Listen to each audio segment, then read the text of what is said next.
Coin drop. Screen flash. The high score. Boss laugh. Thumb sore. Same fight. Lost track of the time all night. Snacks gone. Eyes red. Still shouting one more. Instead, distracted gamers press start. Hey. Button mashing from the heart. Round one. Hey. Game on. We get hit. Go hard. Distracted gamers press start.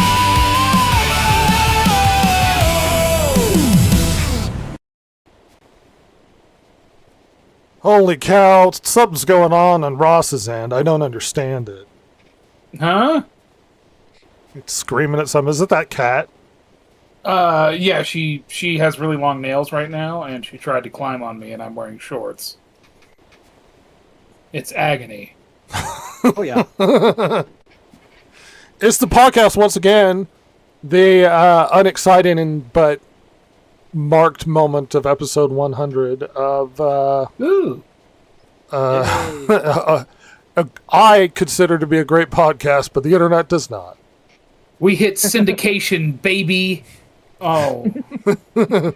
Yeah, but it's on VH1 at 2 in the morning. Oh. Just after I Love the 90s. I know. It's a special podcast. Silver has returned once again, From the bottom of the ocean, Silver joining us. screaming from the bottom of the ocean at lab partners that aren't pulling their weight. As usual. Ah! It's a special podcast once again. I had this whole thing made up last week to make fun of you, and you weren't here, and I'm kind of disappointed. Frankly, That's my lab rude. partner. But my lab partner, oh. I hate her. It's my lab partner, though. I'll explain more later and you'll understand. It's gonna be beautiful. Rage I feel. Well, rage now. What's going on with this lab partner? Okay, where do I begin? My audio completely crapped out when we were talking before this started, so I don't know how much of that you heard. Just Something about a screaming. Google Doc. Yeah. Okay. Yes, it was a Google Doc. We had to make a research proposal on a certain thing.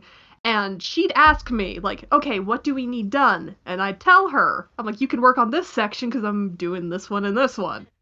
She'd show up to the stupid Google Doc, and I took screenshots because I'm enraged. She didn't move her cursor at all or type a single thing for 3 hours at one point, and I'm like, oh, cool, thanks.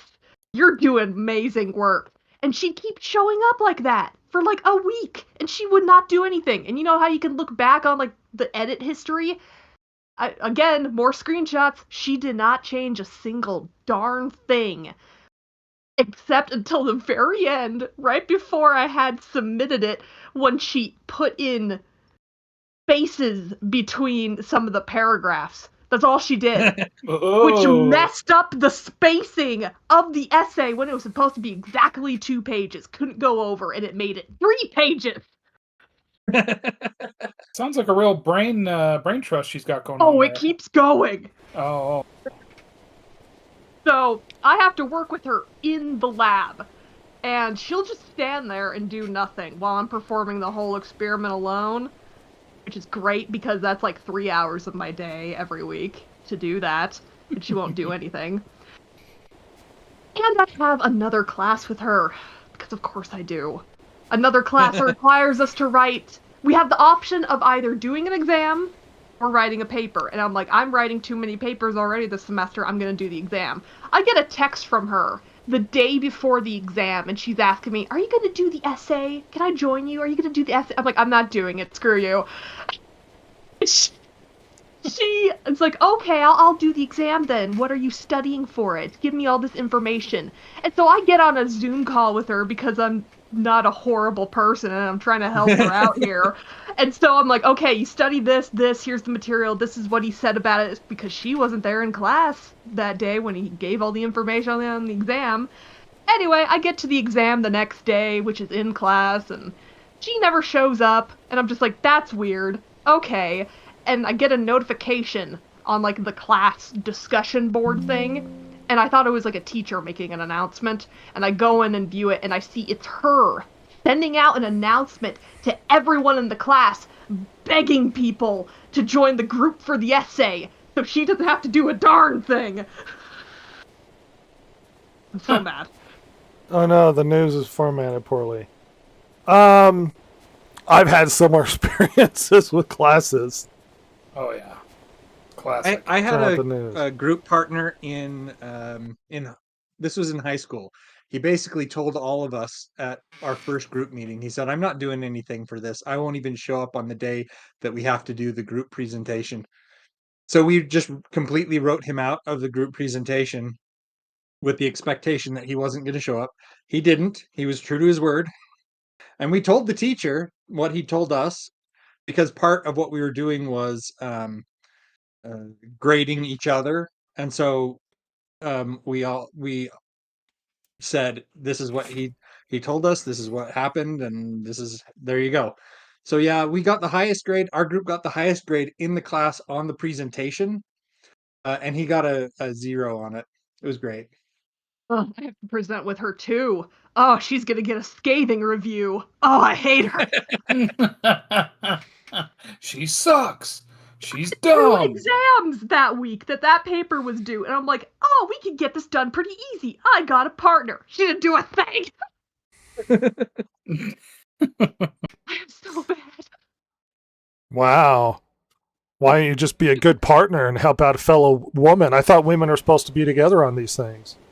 And I did help her out until I realized she was gonna be terrible, and I gave her the middle finger. So Get the hell out of my face. We've already established that, as our resident kaiju monster, Silver doesn't quite fit the same mold as female. She does have some male tendencies there, which your rage. they're helpful in destroying cities. Oh my gosh. You still belong in the kitchen. I keep thinking so many times, oh wait, there's more to it. She's like, let me meet you at the library and we can do this. I go to the library, she never showed up. She sends me a message going, how long are you gonna be there? What room number are you in? Oh wait, I'm gonna go home. Oh my god, this lady is such an ass. Oh my lord. Who's waiting for her? That's why group projects are always a poor idea, because professors think it'd be fun, so you're not just working on your own, but the problem is you assume everybody cares. I mean, most people Yeah. going into college can't even... What was that study? Don't even have a high school reading level entering into college? And they find themselves having to reteach things that they should have learned in elementary school, sort of thing. Like basic paper Yeah. writing and that. And it's just, if you think going to college makes you smart, you are poorly mistaken. He is the dumbest person I have ever met. Yeah, there's a lot of stupid people that kind of fail upward in life. I was gonna say, this is very late in the game for this kind of behavior. Oh, it is very late. She's like, oh yeah, I'm graduating in a few months here. And I'm like, are you now? You mean off of my work? If there was any justice at all, no, you wouldn't. Well, Silver's having a good time. And just the rage alone. So much Pure, rage. I was unadulterated there till like rage. 9 o'clock at night. You're such a good person. That is where Yeah. you fail. You must become hardened to their problems. Only for immediately afterward to be waiting at the bus stop to make it back to my car, and for some guy and his friends to walk by and say something very unscathing toward me. That was fun. I had a great What? day. Oh yeah, I can't say it here. That would be flagged. Good Pervy. lord. I'm hoping pervy. No, weirdly enough, I don't even know how it equates to me. A term for a person of African American descent. What? You are a very white woman, by the way. Does it require an R in White there? woman. Hard or otherwise? What was that? Is it an Does A it or an require ER? Uh, ugh.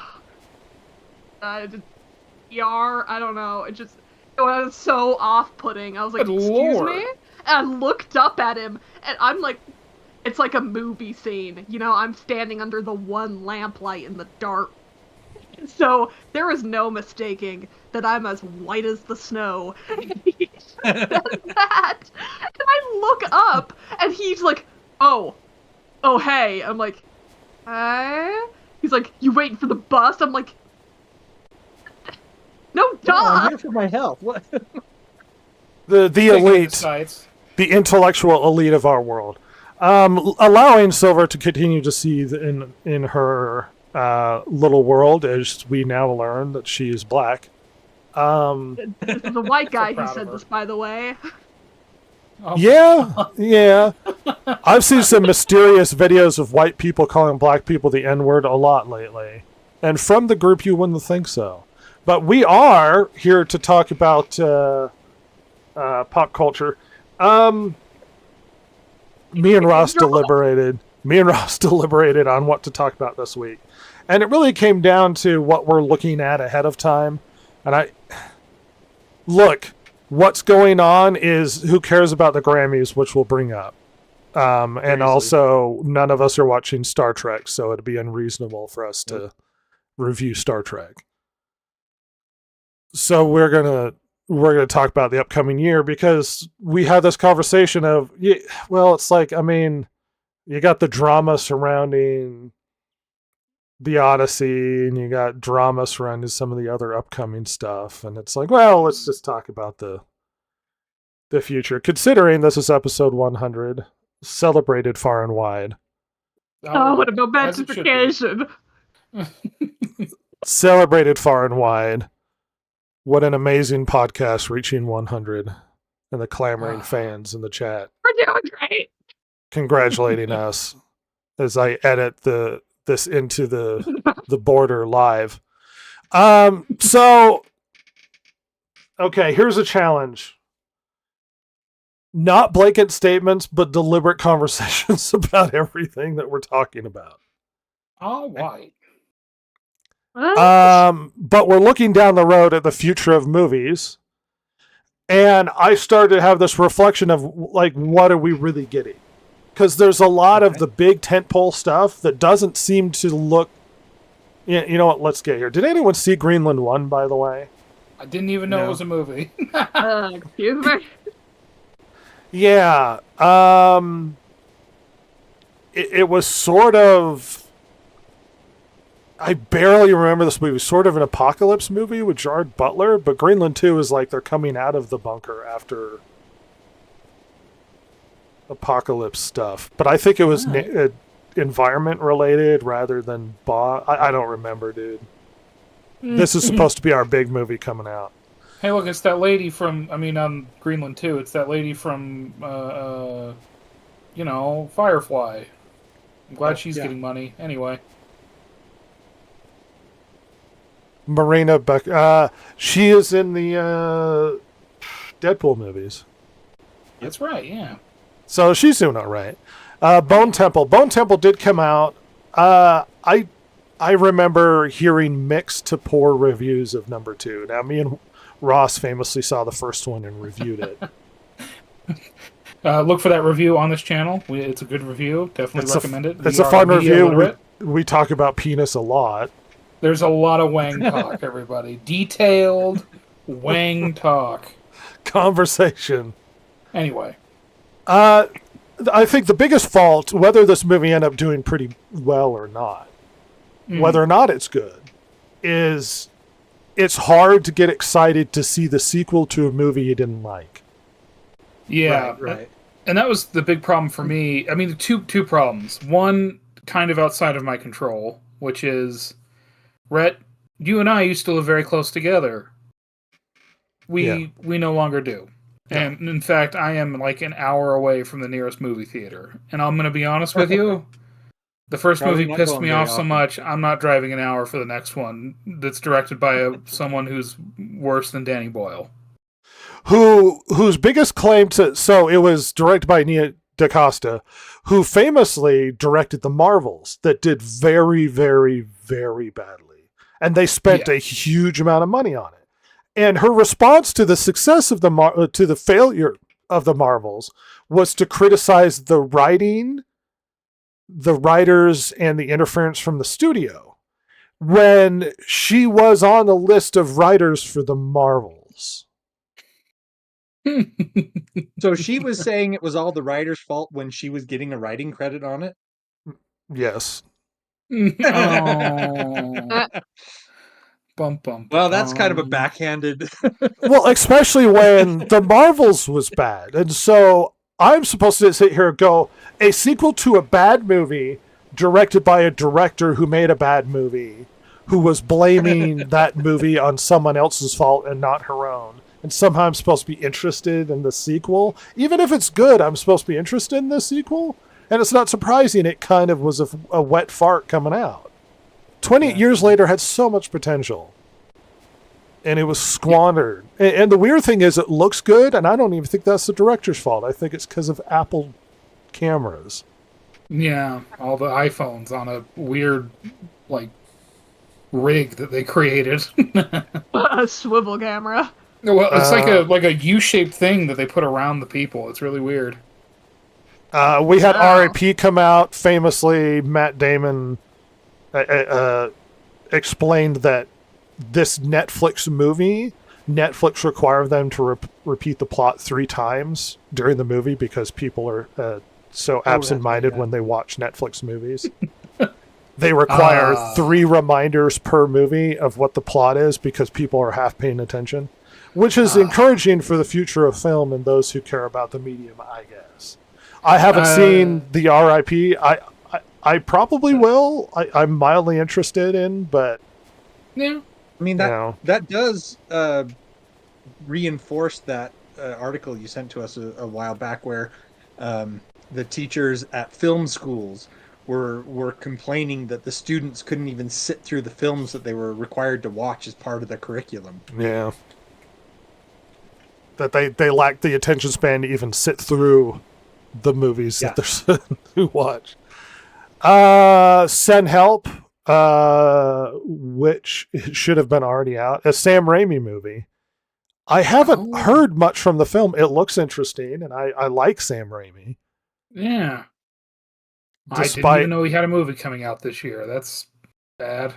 Yeah, basically it's a really crappy CEO and his assistant crash land on an island. And the assistant's like, you're not in charge of me on this island. And that's mostly the premise. Because he'll order her to do stuff and she's like, no. Yeah. You go, girl. At least that's what I got from the trailer. Snap, snap, go get him, Rachel McAdams. Yeah. Ooh, girl. So looking down the line, Crime 101, Goat looks meh. I think it's the same people that did. It's about playing basketball, but Goat is literally a goat playing basketball. Yeah. Awesome. Great. Oh my gosh. Wuthering Heights, everybody. Another Margot Robbie vehicle to try and make us seem that she's very good as an actress. Yeah, this movie probably has, of the ones so far, is the one I've heard the most about coming, like, in the lead up. I've seen a lot of advertisement for it. Yeah, and there's been a lot of chatter on it, even like a year ago. Well, a year ago now. Like with the production and like some of this like artistic choices. I mean, even the fact that Margot Robbie was cast because she's like, and this isn't a slight, like she's kind of old for the role. Like this character shouldn't be this old. I mean, she looks great. I'm not saying that, but like, frankly, this should be like a 20-something, and Margot Robbie is not. But anyway. It also got heat from morons on the internet because the one character wasn't cast as a black guy, even though that's when they say like England was full of black guys. Well, yeah, they hear like dark and they immediately assume dark skinned, and it's like no, they mean like a guy that has a tan and dark hair. Yeah, he looks like a gypsy. Anyway. Whenever I think of Margot Robbie, I think of Jim Carrey. He was on a talk show with her, and he was congratulating her in the movie. He's like, "Oh, you were great in that." She's like, "Oh, thank you," especially considering the clear physical deformity that you've been forced to overcome. And then she gave this like real eye roll, like, ugh. It's like how difficult it must be for you to get roles considering your physical appearance. Jim Carrey? Jim Carrey said this to her face. Oh my god. I know. Almost like, Jim. oh, you're really famous because you're attractive, by the way.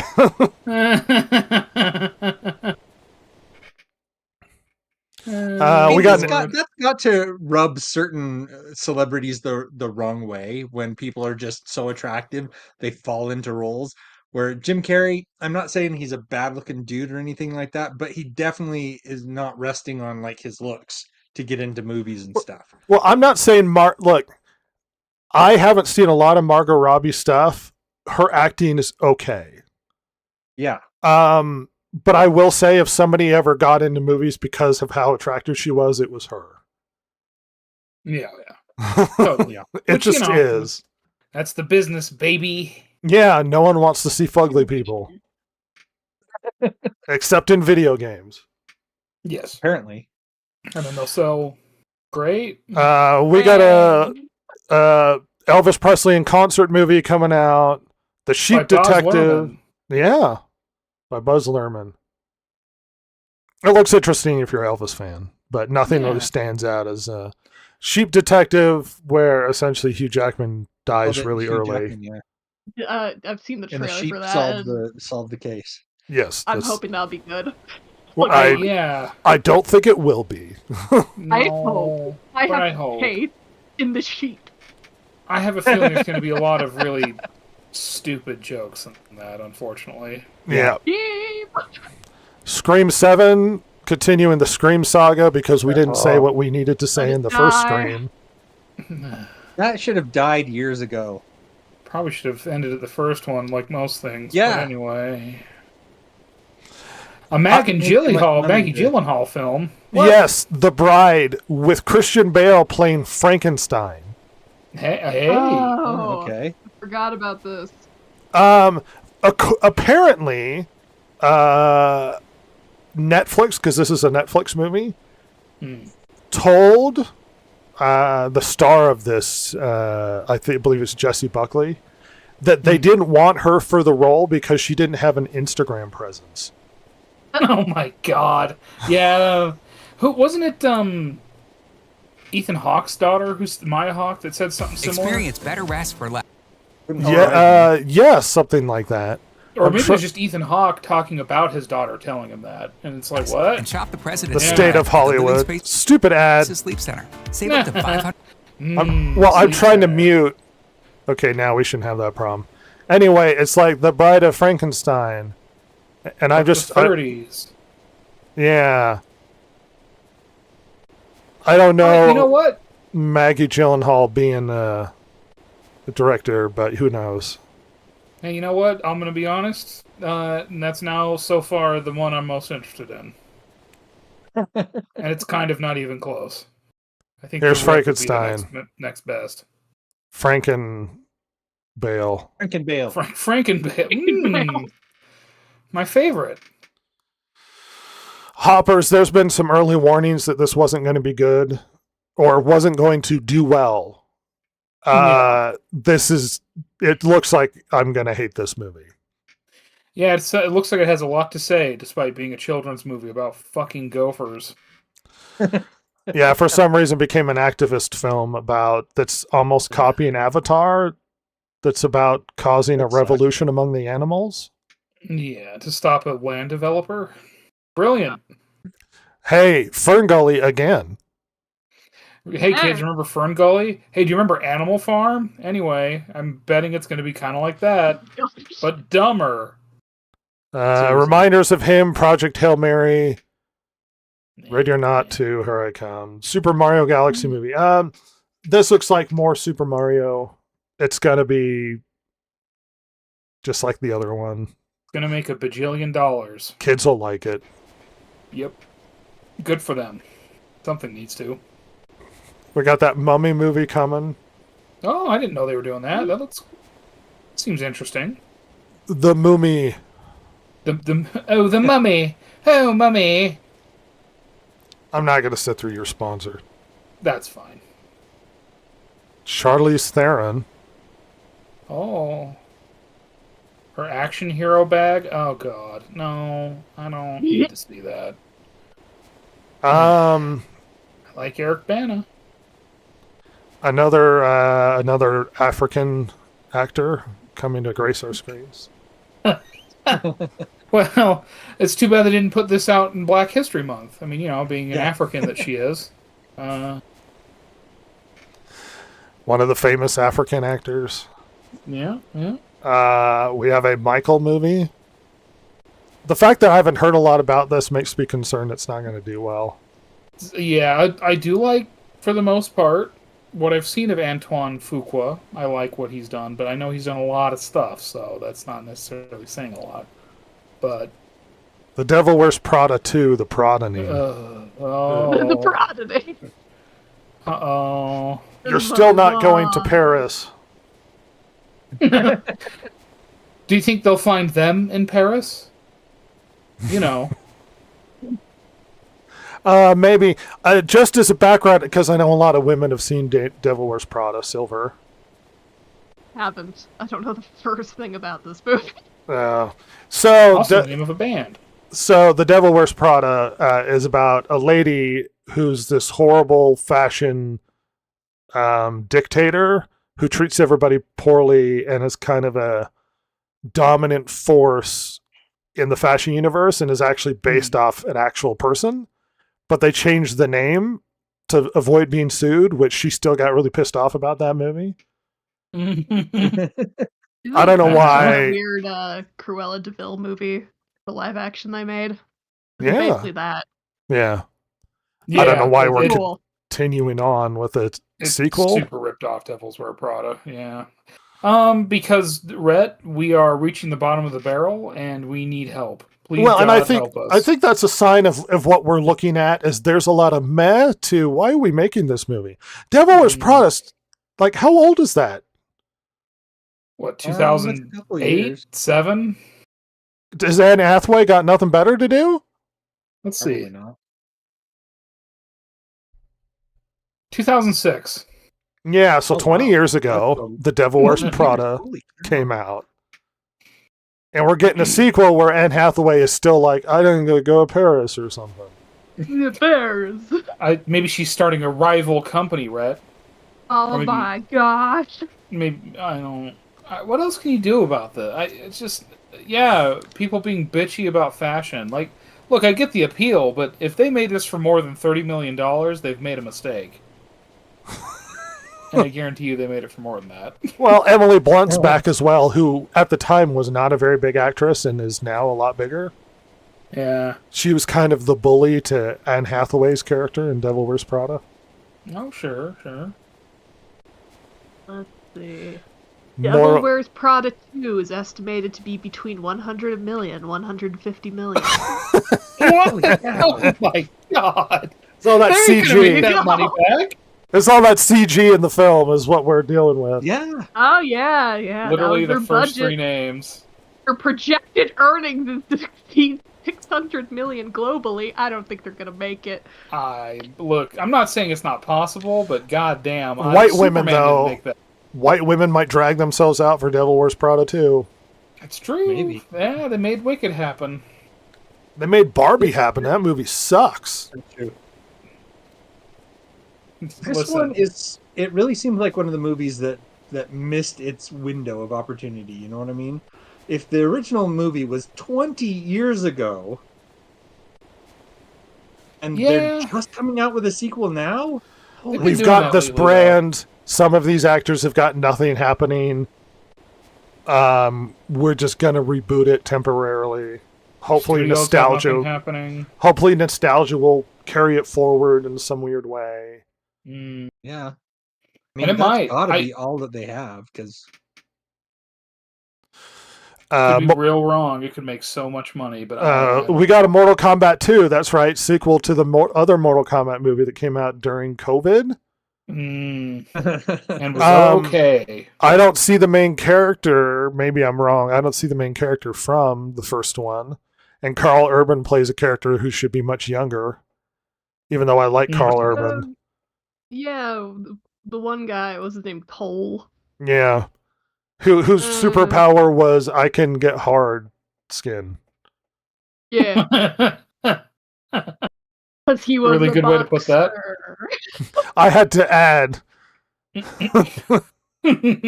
Well, it's not like we started out this podcast talking about the drama with the Olympics and injecting acid into peens, Ross. Huh? No, listen, that's we're saving that for later. We're finishing with that, as you should. That secret banger of a topic. Stick around for conversations about acid injected into peens. Oh, yes. Genuinely, I'm quite excited for Mortal Kombat 2. I forgot. I liked the first one. Mm-hmm. And the trailer was really good for this one. It looks fun. Yeah. Mandalorian Grogu is the most cynical, we've got nothing going on for Star Wars, and so we're going to lean into the thing that was popular, but stopped being popular in the last couple seasons. We just need more Quick. Pedro Pascal. Yeah. Hey, Hopefully this he is the keeps first I'm his hearing mask that on. Jeremy Allen White's in this. He is. That's weird. I'm scared for him. He shouldn't be in this shit. He is Rhoda the Hutt, son of Jabba What? the Hutt. Oh. Oh. That's a fun role. I will grant him. It's fun to play a big pervy slug. Uta Bota Solo. Good Wookiee for you. nipple You're a big pinchy. pervy.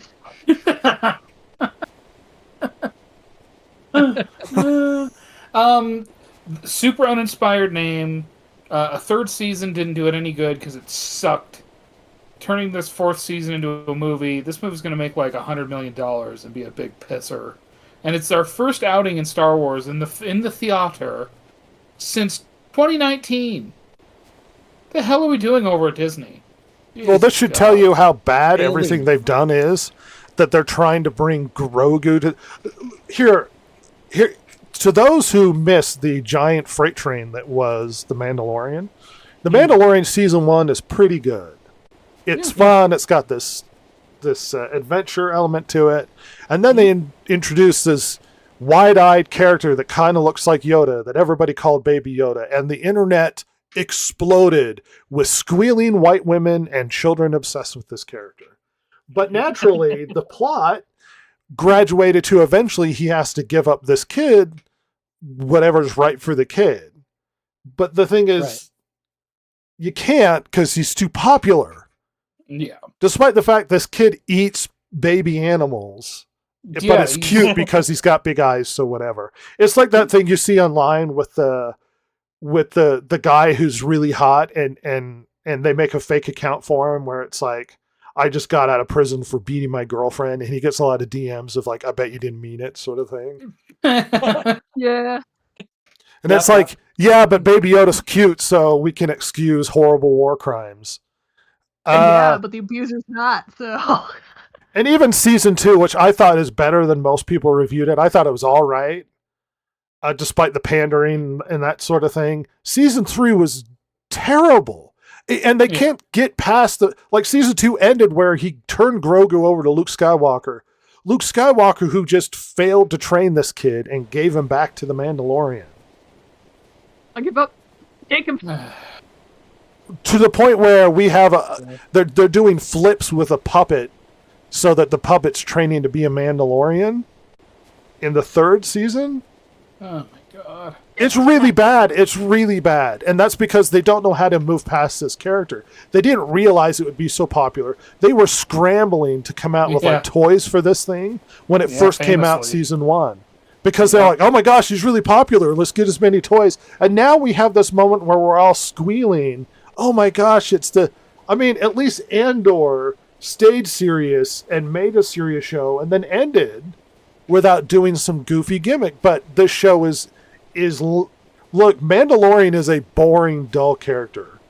Grogu's the one that everybody's showing up for, and we're going to get this character to dominate Star Wars forever into the future because they can't let him go.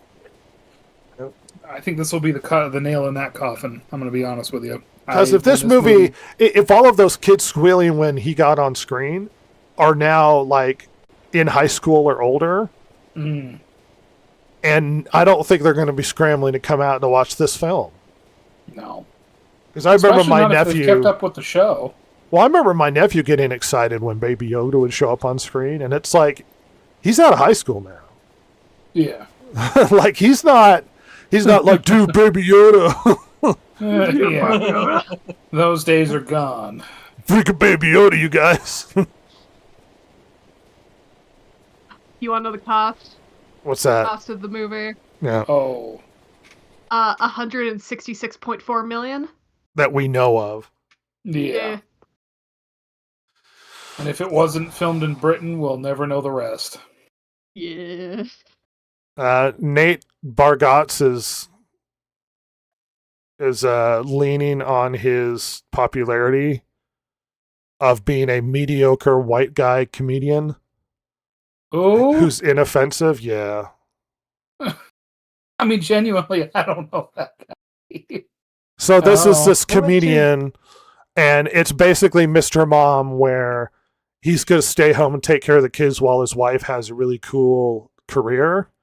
And he's like this like, hey, I'm a dad and I'm kind of a goofy dad. This is his comedy. He does comedy specials. Hey, Rhett, Yeah. I see a mark of the beast.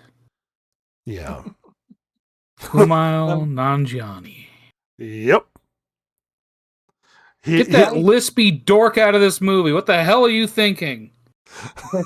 Oh my god, get that I went to roided his- I went to one of lunatic his out of shows. here.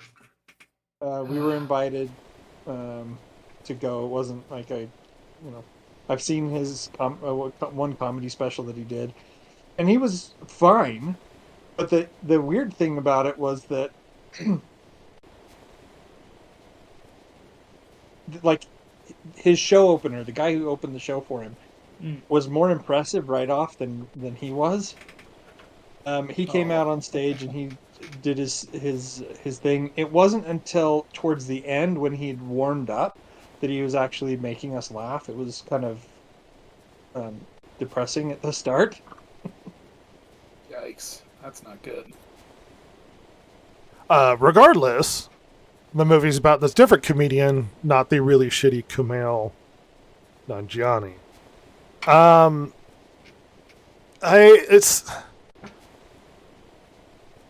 Look, one thing. So we're looking down the road at movies, and this isn't just commenting on the movies we're getting.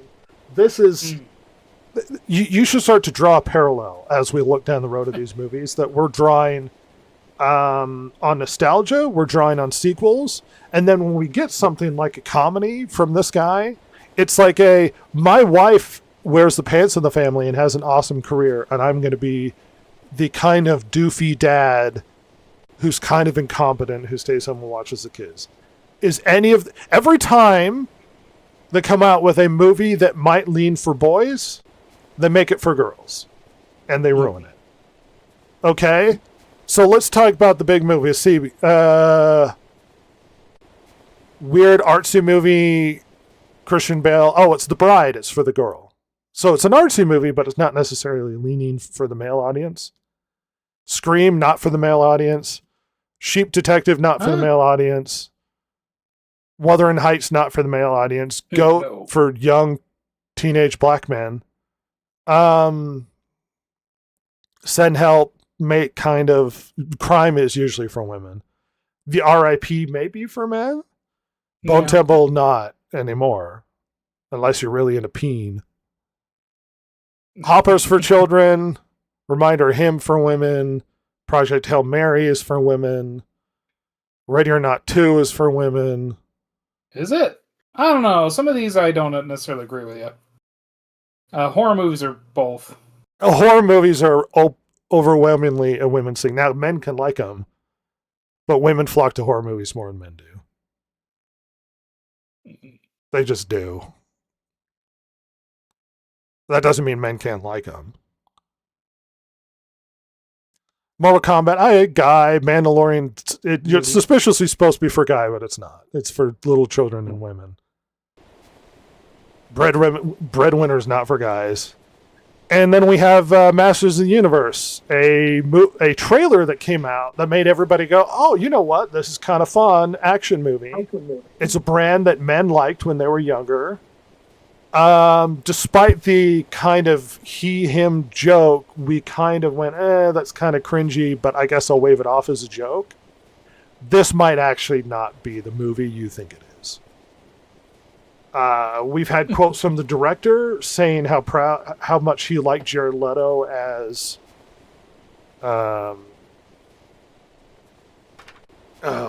Skeletor. And how Jared Leto was able to represent toxic masculinity through Skeletor, which makes me think, oh, there is an agenda with this film. That they can't just make a movie for guys. They have to make Skeletor an example of toxic masculinity, and then they have to have He-Man have he-him on his nameplate at work. Oh, so you're just making a shitty movie that doesn't cater to men. And guess what? That's why men aren't showing up to the theater. Congratulations, you've ruined another potential franchise that looked fun, but it's going to end up sucking balls. Or even if it's okay, there's going to be a lot of like, actually, secretly, this is about toxic men or whatever. Yeah, you'll hear a lot of stuff like after it comes out of intentions. Yeah, this is what this character represents. The thing is when I heard that was coming out, and they were talking about it being here's the trailer, let's go. I already had a bad feeling before I even saw it. It has everything to do with the track record that Hollywood has with recent releases. It has nothing to do with the fact that I may or may not like He-Man. I do. I like He-Man. I've liked He-Man since I was a little kid. I had He-Man toys. But I just don't trust Hollywood anymore. Just don't trust them to deliver me a good movie. Right. Okay, that's fine. Hollywood has lost our trust. Absolutely. Yeah. But I'm going to talk specifically about what the trailer and what the show's representing.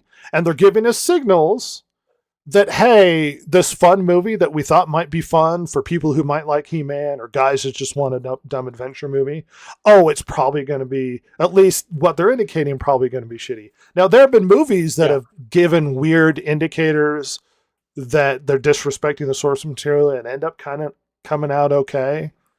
Andor had a lot of signals that show was going to be like commentary, like social commentary and this and that. It ended up being fine. But look, there's nothing wrong with prejudging stuff based upon your feelings towards Hollywood. I'm just trying to assess each movie as fairly as I can. And looking down the row, I don't see a 2026 that is setting up to be successful, at least something that I'm remotely interested in. And when you cater movies, this is a problem we've had over and over again.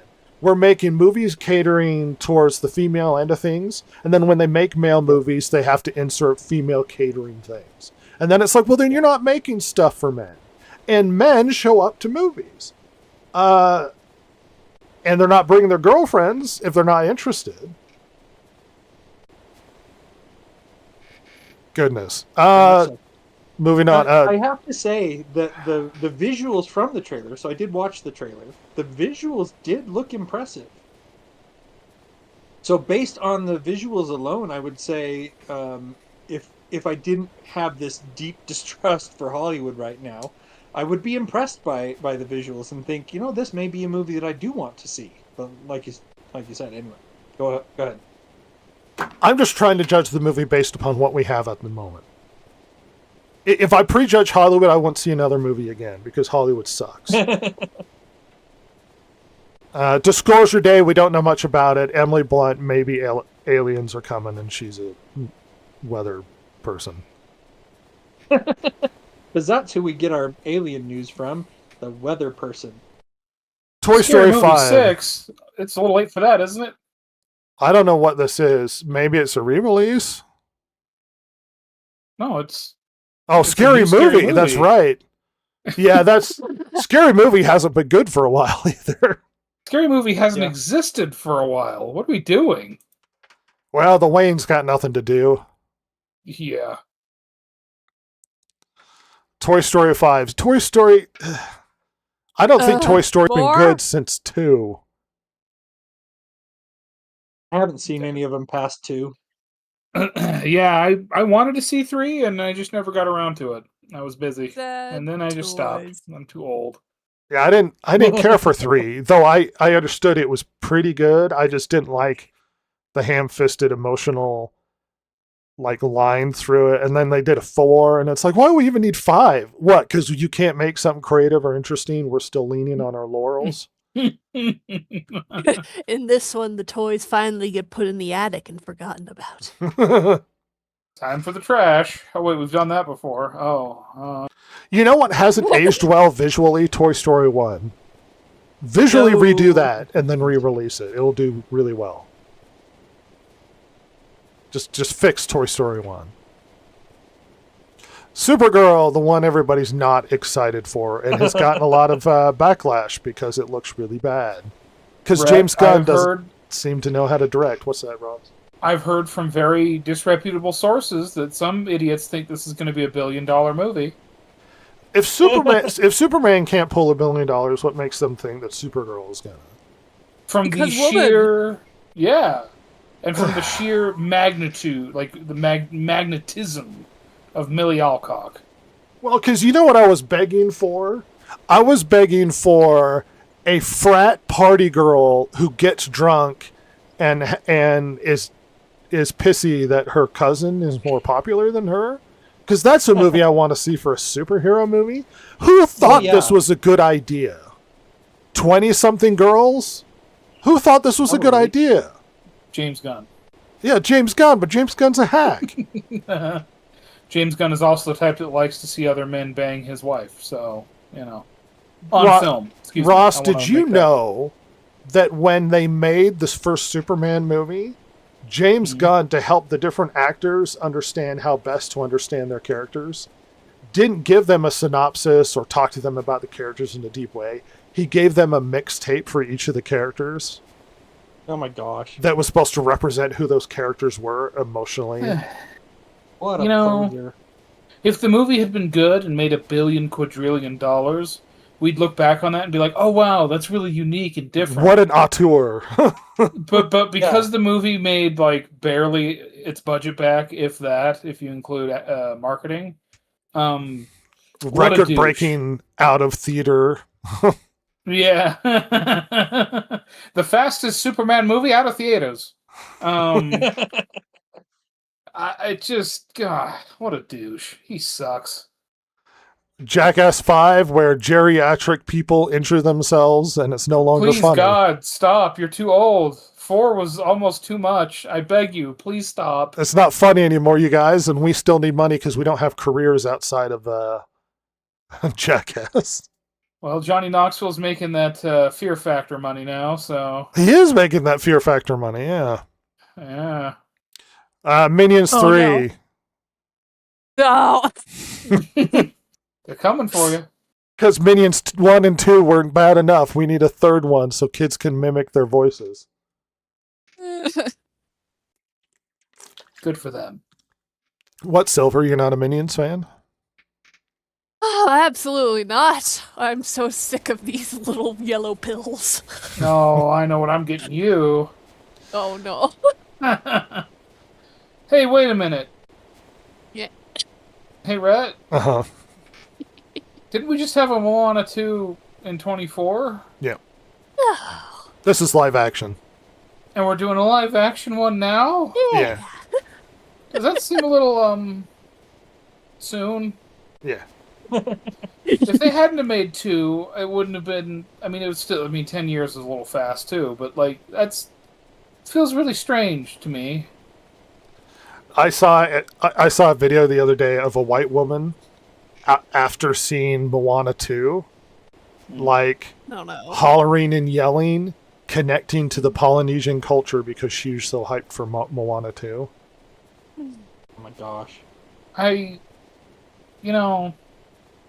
We should all know less about each other. This is, If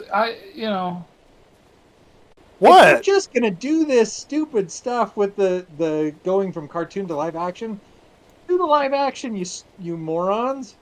I am Moana. You're welcome. As far as Disney stuff to come out, Moana 1, not 2. It's probably the best of the recent Disney stuff. yeah, listen, I will unashamedly tell you, one of the hardest laughs I ever had at a movie is Moana 1, when he's like half shark still. I don't know what it was, if I was just tired or... But it got me so good. I was Recent dying brain laughing. damage. Thank you for doing that for me, but sure. It's listen. The Bowflex is looking mighty tasty, is all I'll say. All right. All right, Ross, the Odyssey. Huh? Now, me and you have avoided talking about the Odyssey. Not avoided deliberately, but okay. Before we get into this, so this is the big movie coming out. It has already sold like 100 million in pre-sales, and the movie hasn't even remotely gotten close to Wow. coming out. Jesus Lord. It's a big Christopher Nolan movie. Now, let me anger everybody who's obsessed with Christopher Nolan by saying, in my opinion, Christopher Nolan's kind of a hit and miss, mostly miss. Yeah. I didn't like Interstellar. I'm sorry. I thought it was bad. I wasn't really a fan of Inception. I thought it was trying to be clever, but it was mostly being dumb. I've liked his Batman movies, but they're not perfect. Dark Knight's probably one of the better ones, but Batman Begins is also really good. Rises has problems. So I'm not a big Nolan shill. I'm just not. I think he does interesting things. Like, I liked Oppenheimer. I didn't love Oppenheimer. I liked it. Right. I thought it was good. I didn't. If I would have told that story to be different. But Nolan at least does interesting things. So even movies I didn't like, they're interesting. Interstellar is still interesting movie. Yeah. Inception's still interesting, even if it's kind of up its own butt. But we've got the Odyssey coming out, and there was a lot of hype that Christopher Nolan's going to take this seriously. I mean, even when he did Dunkirk, he had to do it weird and auteur-y. You know what I mean? Where it's like Yeah, the with, like, story's the- kind of told slightly backwards. Yeah, like the timing of everything, how everything's laid out chronologically, you mean? Yeah. Well, and that's what's so funny, Yeah. because when you point at Dunkirk is done so... there's a deliberate effort to be as historically accurate as possible, and even when they made historical inaccuracies, there were explanations for it. Because I know that they Yeah. used the wrong type of painting on the German fighters. That they didn't paint that yellow stripe on it until after the Battle of Dunkirk, like later on in the war. But the explanation was so that they could see the German fighters clearly as opposed to the British fighters and that sort of thing. So I understand Right. there were justifications and whatnot. But for the most part, things were accurate. Yeah. And then we get to the Odyssey. A lot has been said about the Odyssey. Most of the shrugging at having problems with what this movie looks like is, yeah, but it's a fake whatever. It's a fantasy, so why do you care?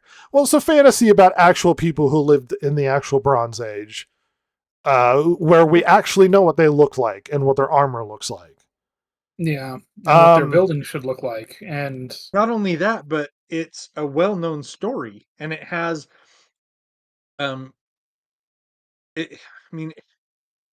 it's one of the oldest stories in existence. We know that much about it. It's been studied for hundreds of years. Thousands. Yeah. Thousands of years. This is a very, very old story. I mean, if they wanted to do the oldest they could find, they could do the Epic of Gilgamesh or something. But yeah. even then, the If you do- Odyssey is sort of a classic myth that exists within Western society through the Greeks, on through Roman culture and through the Western society. So we know the Odyssey intrinsically, the Odyssey and the Iliad, written by Homer, but probably verbally shared before that. I've read this. I've read the book. I've read the Iliad. I did papers on the Iliad in school and stuff. So we know what Bronze Age culture looks like. I'm going to be magnanimous to some degree and say, hey, I'm not that bothered by changing the armor, despite the fact that Agamemnon looks really bad. I'm not going to be that picky because they don't even really look like armor at the time. They look more like they're trying to be Spartans from 300, but fine. Fine. I am bothered by the ships looking like Viking ships as opposed to actual triremes that would have existed at the time. Why we have to make their ships look like a completely different culture is baffling to me. And like several that is thousand weird. years off. And it wouldn't be that hard. Just make the ship look different. It doesn't change the story. It doesn't bother anything. You can make it look cool. Triremes are cool. Yeah. As is evidenced by Troy. Well, and to be fair, the Viking ships are actually much more advanced. Yeah. The reason why the Viking ships were so awesome is not only were they durable, can travel long distances, but they laid shallow in the water and they could take them up rivers. There's a whole reason why they wouldn't be sailing those type of ships at this time. Naval warfare was completely different. That's why they would have something like a trireme. But okay, the ships are completely inaccurate and not the ones they would have used. All right, fine. The architecture doesn't even look like Greek architecture. You love the brutalist Greek architecture, right? With it almost looks like it hasn't loaded in yet. By the way, Greek columns and Roman columns look completely different. These don't even look like Greek columns. No, Ross is right. They have a brutalist angular feel to them, like he's doing a artsy interpretation of the Odyssey. Okay, that really bothers me. That's not that hard to get correctly. Well, those things literally still exist. Right. You can go see them right now. Yeah. Yeah. Like, Still standing in Athens.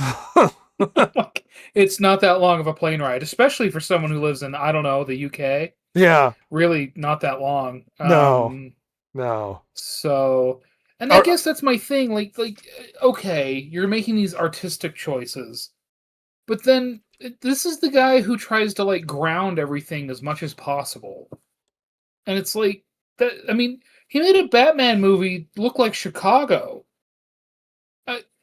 Okay, I mean it worked, but this. You can't have like, well, I'm just taking artistic choices and then have it look like gritty, grounded, like the 2010 Robin Hood movie. Like, what are we doing? Like, it's just, I can buy one or the other. You can't have both, you know? Yes. It just drives me nuts. Go artistic with the visuals, but they're acting like this is a gritty movie and also taking massive liberties with everything else. Including some the of the casting. Now, let's be as delicate as we can. On principle, when we know what these people look like, believe you should cast accurately to the cultures at hand. And it's disrespectful to try and make a Greek culture, especially people at that time that were very tribalistic, to try and make them very diverse when they wouldn't have been.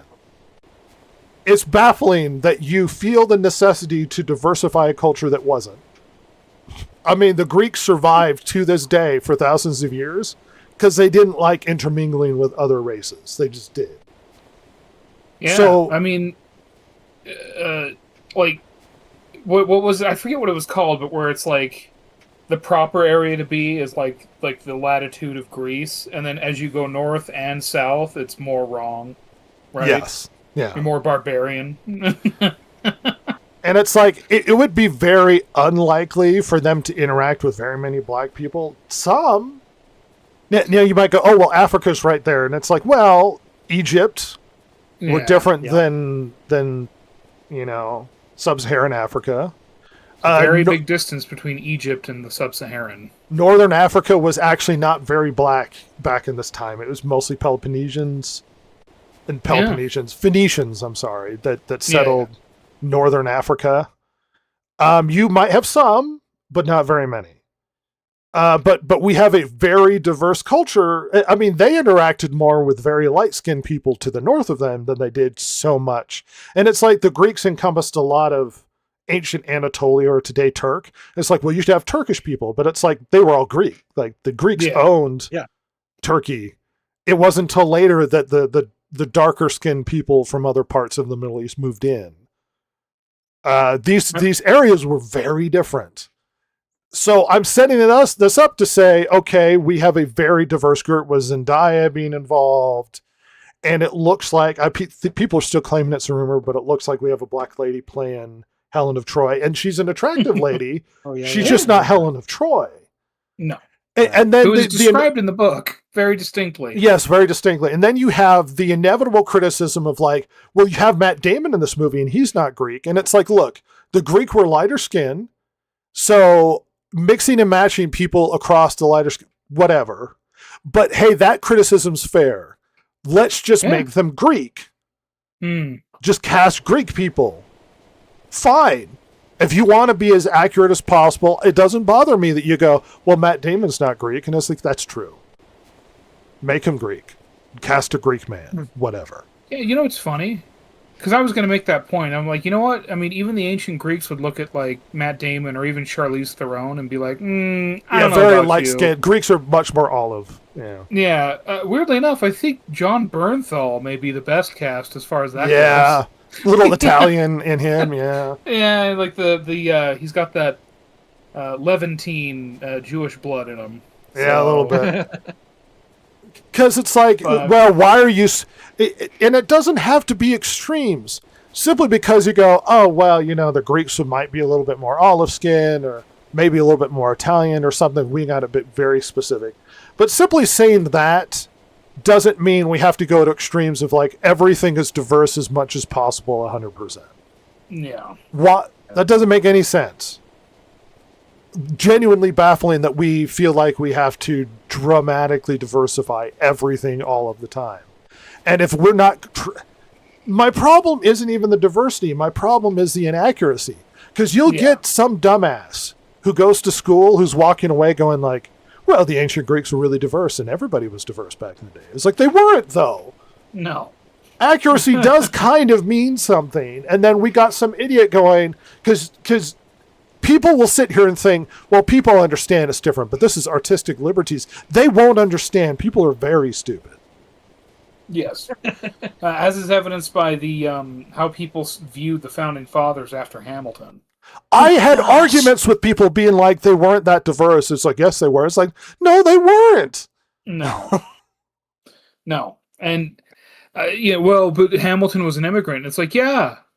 Scotch, he was Scotch. He's like a British. He was Scotch man. English, like, yeah. Yeah, like, what do you... Well, but he came from the Caribbean. It's like, yeah. Because they were merchants. They were merchants and slave owners. Like, they're not the kind you're thinking, actually. Actually, the kind you hate. But, he actually participated in the slave trade and traded slaves for his wife. Oh, my God. But no, diversity or whatever. And then it's like, look, taking taking artistic liberties, making the cast diverse. Okay, why is the King of England white? Yeah. Exactly. If we're just going to go like for diversity, right? If we're going for diversity, why is the King of England white? Or is there a message? And that's the point with the Odyssey. It's not even just the diversity. It's it's inaccurate. Well, whatever. It's inaccurate diversity. Well, then how come all of the non-white characters, the diverse characters, if you will, are suddenly like the most important, most beautiful people? Helen of Troy is supposed to be the most beautiful person in the Greek kingdom, and that's why this war was started over her. How come the King of England has to be white because he's the bad guy, and he's the bad guy, white guy? And it's like, it becomes so obvious, and we're so exhausted of this sort of casting. We're so tired. And it's always so one-sided. I mean, how many times have you seen a black-centered movie, and then they change it the other direction? You don't. No. Yeah. because there's deliberate racial decisions with this. I don't care if the movie's diverse. I care that it's inaccurate. That's why we beefed about the armor. That's why we beefed about the architecture and the boats and all these other things. I have no problem with casting Greeks or leaning into that, people who look Greek. But even then, if you cast a lighter skinned person, black person, wow, that's really different than what they would have looked like. And Let's remake Hidden Figures, but swap all the black ladies out for white ladies. no Asian. Yeah, Asian. Okay, much. Asian works. Well, and you know what? I was just thinking, Rhett, there's a movie I was thinking of that kind of, I don't want to say casted blind, but like it there was some casting in it that wouldn't have made much sense if we were thinking historically, right? But it was still a good movie. And granted, part of the reason why is because it's technically a romantic comedy, but that movie is 1993's Much Ado About Nothing. Do you know why that felt so different? Because that has Denzel Washington in it, playing an Italian, supposedly. Or a Spanish man? I forget which. It's because that feels like a play. They made it feel like a stage play, right? And it was a very cheap movie in the grand scheme of things. I think, adjusted for inflation, it's like a $17 million budget. Nothing. Whereas this is a multi-$100 million film, an epic by Mr. Nolan. And it's just like, this is, I don't know. Like This is the big hyped movie this year. Yeah. Mm-hmm. And And like I reminded said, me it's of, neither fish nor fowl is Yeah. the biggest problem with that. I think you're right. You reminded me of Romeo plus Juliet, and it's like, oh well, they don't look Italian because it takes place in Italy, and it's like, yeah, but my issue isn't the race because it's like modernized, and Yeah. they have a bunch of Speaking of Hispanics in Baz it and Luhrmann. stuff. And so changing the setting and artistically, so suddenly the race doesn't mean anything because it's sort of updated to this like gang warfare thing. It's like, okay, then right. whatever. Like, it doesn't bother me. If you're trying the to same make reason it why- historically accurate, then they should be Italian-ish. Yeah. Mm-hmm. Yeah. And that's why nobody had a problem with West Side Story. Yeah. They made it for that modern, well, at the time. Yeah. For the America of the 50s and early 60s. Yeah, it's just I don't know. If it was more stylized, but you can clearly see it's not. I No. mean, just by the way some of the shots in the trailer look.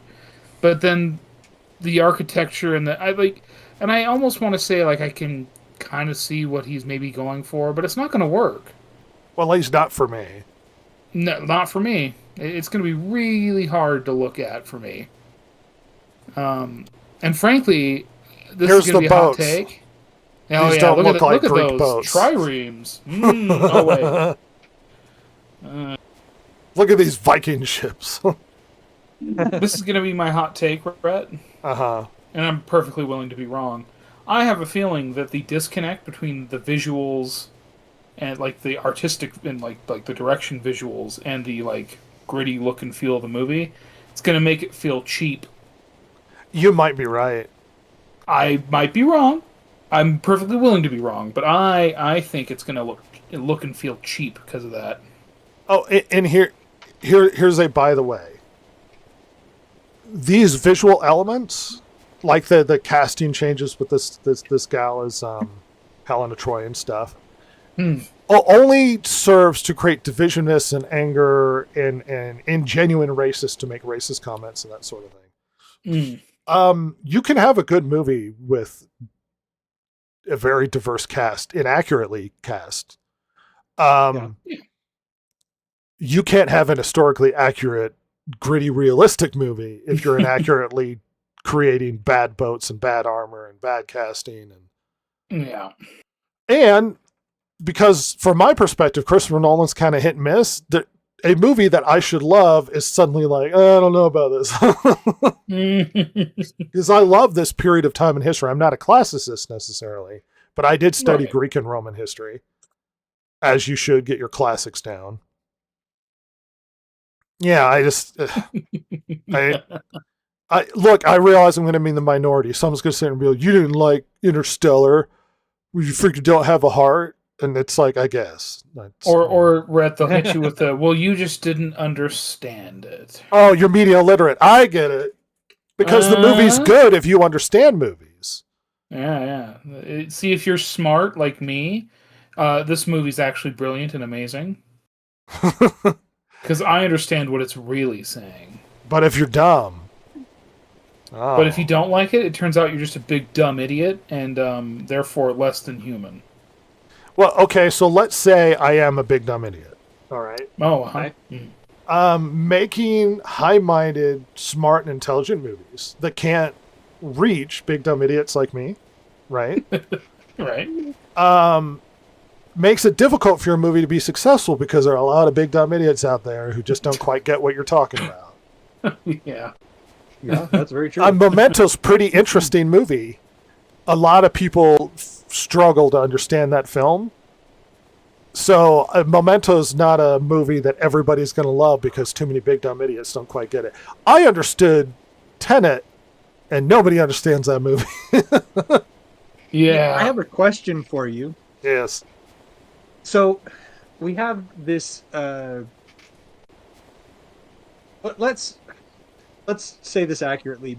If you look at the average viewer of movies, they're not geniuses. On average, they're probably, big dumb idiots.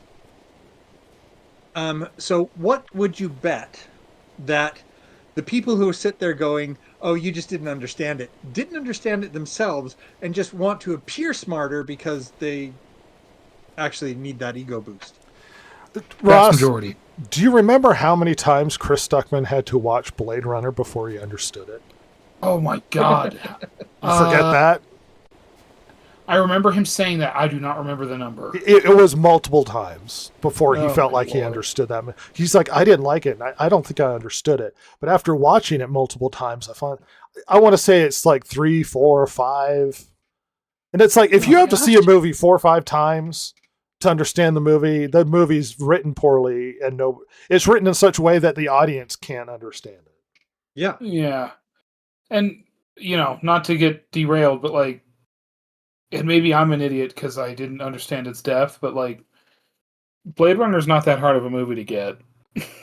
Well, there's not a Like- lot of dialogue in it. It's mostly tone No. and theme. And Yeah, like it's not to say it doesn't have anything to say. It does, but like, what? That movie's kind of simple. It may be a hard movie to get through. I'm perfectly willing to hear that from, like, fine. I love it. And I can have that movie just on and be very happy. That movie does a lot for me. However, I would totally get it if, like, somebody... Anyway, don't want to derail. But, yeah, it's just... And that's a thing I've been hearing more and more lately, especially online. To excuse mediocre to bad movies... I've heard it about Sinners. I've heard it about 28 Years Later. I've heard it about, oh God, I think even Superman, which is just shocking. I wonder what where that attitude comes from. The idea that it's this weird strategy to demean people for not liking something as being stupid. Yeah, I you know what I think partially what it is? Hmm. It's to try and act like you didn't just enjoy it for key jangling.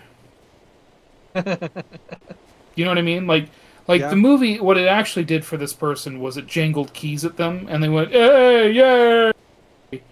And then they had to like go back and be like, "Actually, this is a really smart movie. It's really brilliant, and you just didn't get it." Well, That's what I think. there's a degree of this insider art elitism that seems like this coming from that attitude. Mm-hmm. Of, well, you just didn't understand the movie. I know there are a lot of movies out there that people love, just genuinely love. And they go, oh, this is one of the greatest movies ever, you'll like it. Believe it or not, even one of the mostly loved greatest movies, like objectively most people love that movie, there are going to be people that don't like it. You might struggle to understand why, and there could be a myriad of reasons. Taste, whether or not they were into the story, whether or not a myriad of possibilities, but not every movie is going to be loved by 100% of people.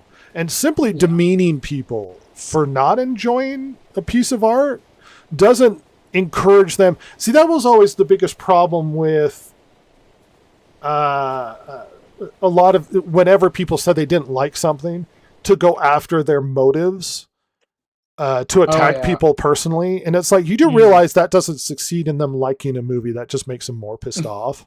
Yeah. It's like, Not oh, a very good sales tactic. you don't like the Odyssey, you're racist. That's also so your strategy is to demean the other person's person as being racist, so that anything they say sounds illegitimate, sort of thing. Is that the goal? Yeah. And then are you hoping secretly in the background somebody goes, well, I'm not racist. I'm going to see this movie and like it because I'm not racist. I'm not. But the problem is those strategies were successful 5-10 years ago, but they've died now.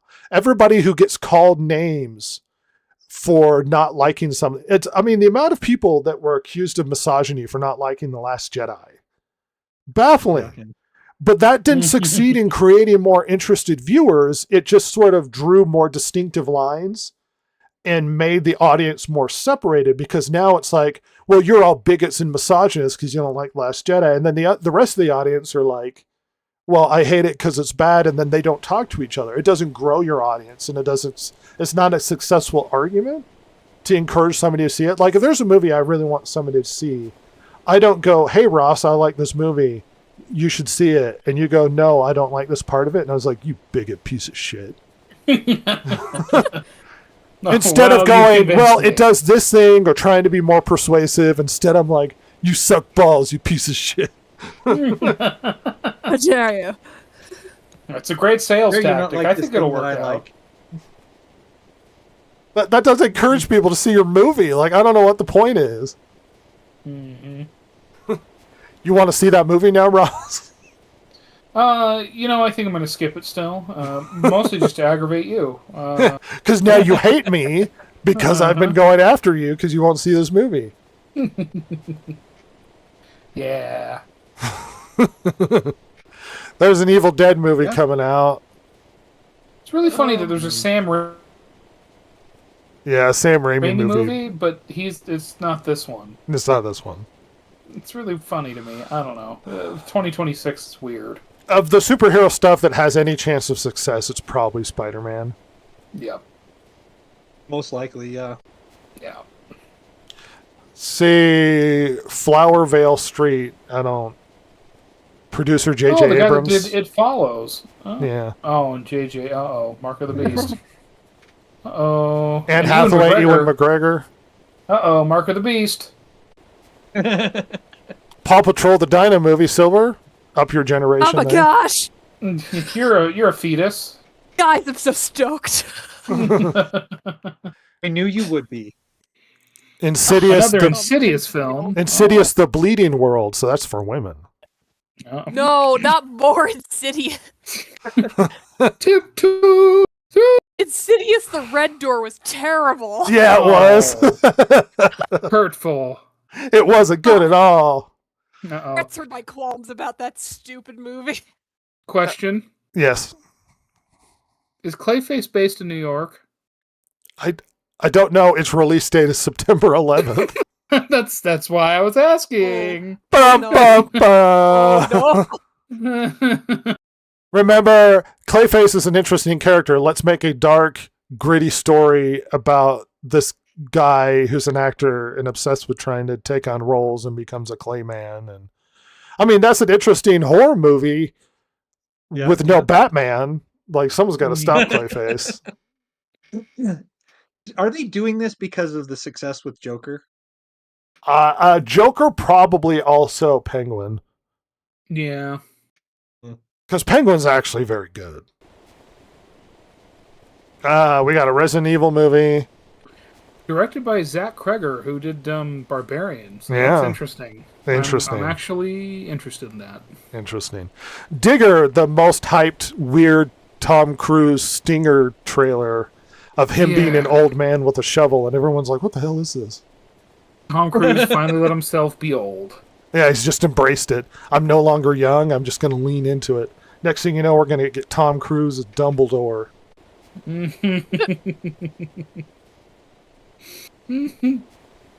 Legend of Aang, The Last Airbender. Let this die. Everybody, just let it... Look, I didn't even watch the original series all that much. But I knew that the Korra one sucked. It sucked. Just Yeah, let it die. it's bad. Just give it back to God.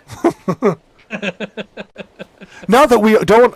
Here's the weird part. We already have a live-action TV series. Why are we having a movie? Oh my God, I Is forgot it they even tied to made the that. live-action TV series at all, or is this another attempt at a... I think this is animated. Yeah. Okay. So, Dave Batista. yeah. Oh. Assumedly, he's going to Batista bomb Aang at some point. Yeah, he's gonna walk in with his music and do the machine gun thing. Yeah. Give me what I want. Street Fighter, this actually looks fun. Yep. I'm quite excited. I will be seeing this film. It looks like a lot of fun. Mm-hmm. Just lean into the silliness. Cat in the Hat, hopefully, is better than the live action. Oh, And yeah, Uh, the Mayor's one. it's I not going hated to the trailer. I will not see this. be. Yeah, I don't. I'm gonna be I honest. This prefer is the gonna live be action. It's me. because you're a fetus. That's your uncle. Godzilla Um, minus zero.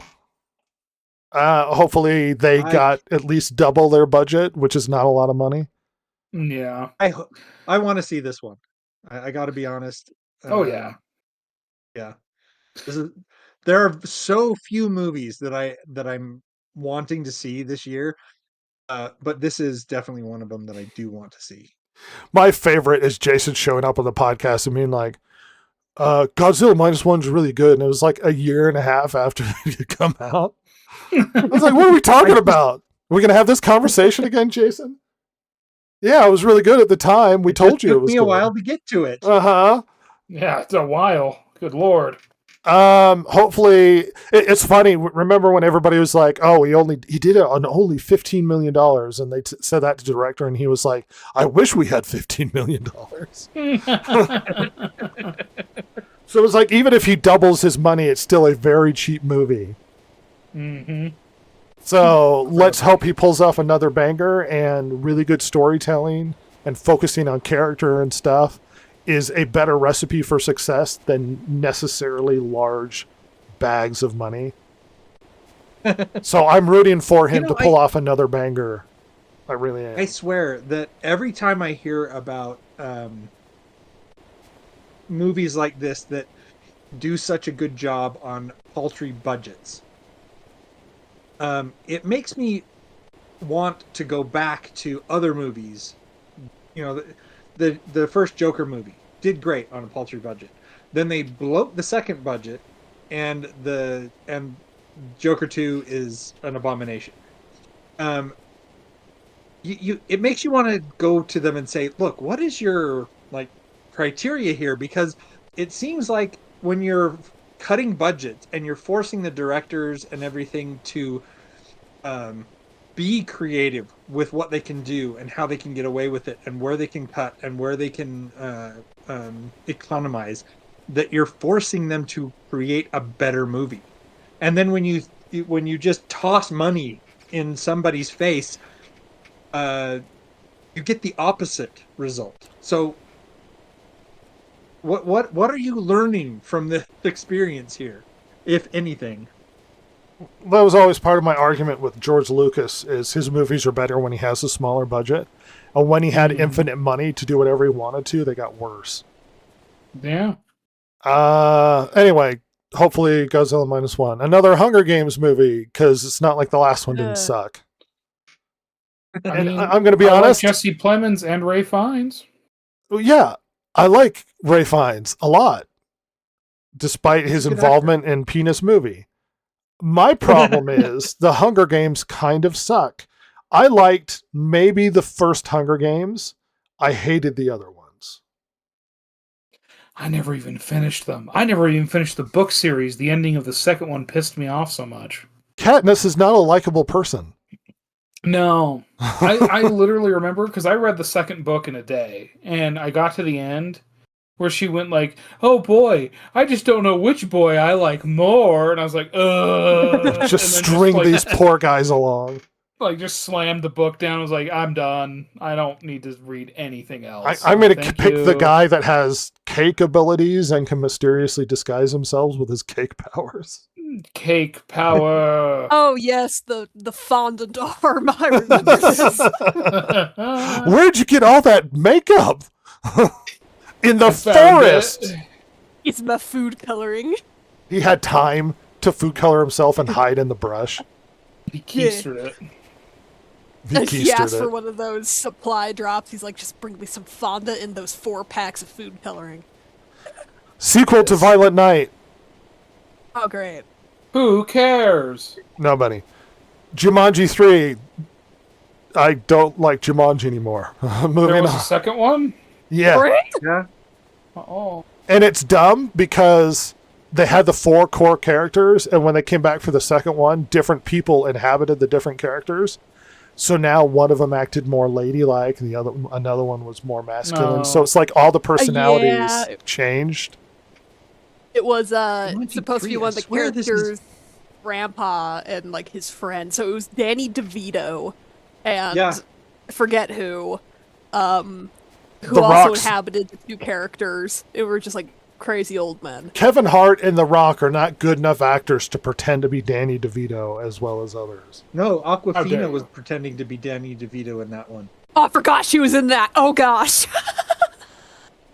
Yeah, she was like a weird spy or like a thief or something. Just Yep. super sneaky. Regardless, they're bad movies. They're bad. This movie should come out on December 11th. On September 11th. oh, Because it'll be a national disaster. oh. All right, Avengers. This movie has to do well. And there's a desperate need does. for this movie to succeed. Like, this is the Hail Mary desperation ploy to reboot the giant Marvel franchise that has died and has failed in the last few films. And there's been a lot of talk of people who are on the inside who say that apparently Disney and Marvel know that they screwed up, that they kind of fumbled the ball and damaged a lot of these characters. With characters that were supposed to have retired are coming back with this desperation ploy, and they're throwing buckets and buckets of money at these people to come back for a return Avengers where we're going to see Thor again, we're going to see Iron Man again, well, Robert Downey Jr. again, and we're going to see Chris Evans Captain America. I don't like reporting on rumors because we don't know for sure. Now, this is coming from a couple different sources who know people, apparently, I don't know their sources, in the franchise. So take this for what it is, as a probable but not guaranteed. But the movie, as we've seen in these little teaser trailers, is going to feature people from different universes, like the X-Men, and apparently we are also going to see Tobey Maguire Spider-Man show up as well. Oh. We aren't going to have Tom Holland Spider-Man, at least in this movie. We're going to have Tobey Maguire Spider-Man. And that the plot of the movie, apparently, is that when Captain America went back and returned stuff, because they did all that time travel stuff to stop Thanos, he ruined a bunch of the timelines and created alternate timelines, and it ruined a bunch of universes. And because of that, a bunch of universes have to be purged, because it's sort of there can only be one sort of thing. So a bunch of universes have to go because a bunch of them have been ruined because of the meddling that they did, and which also undermines the Avengers movie Endgame as being really shitty because they were just destroying huge amounts of people so that Tony Stark could have his little girl or whatever. And that you're going to have these different universes fighting to see who survives. And that Tobey Maguire's Spider-Man is going to be just awesome, but his universe will be destroyed and they're going to lose. So they are going to kill off one of the most beloved versions of Spider-Man that started the whole craze of superheroes, the more recent craze of superheroes. And they're just going to kill off Tobey Maguire and everybody else in their universe, and they're all just going to be gone. And the reason for doing this is to show that Doom, Robert Downey Jr.'s Doom, is a threat. So they're just going to start killing off people.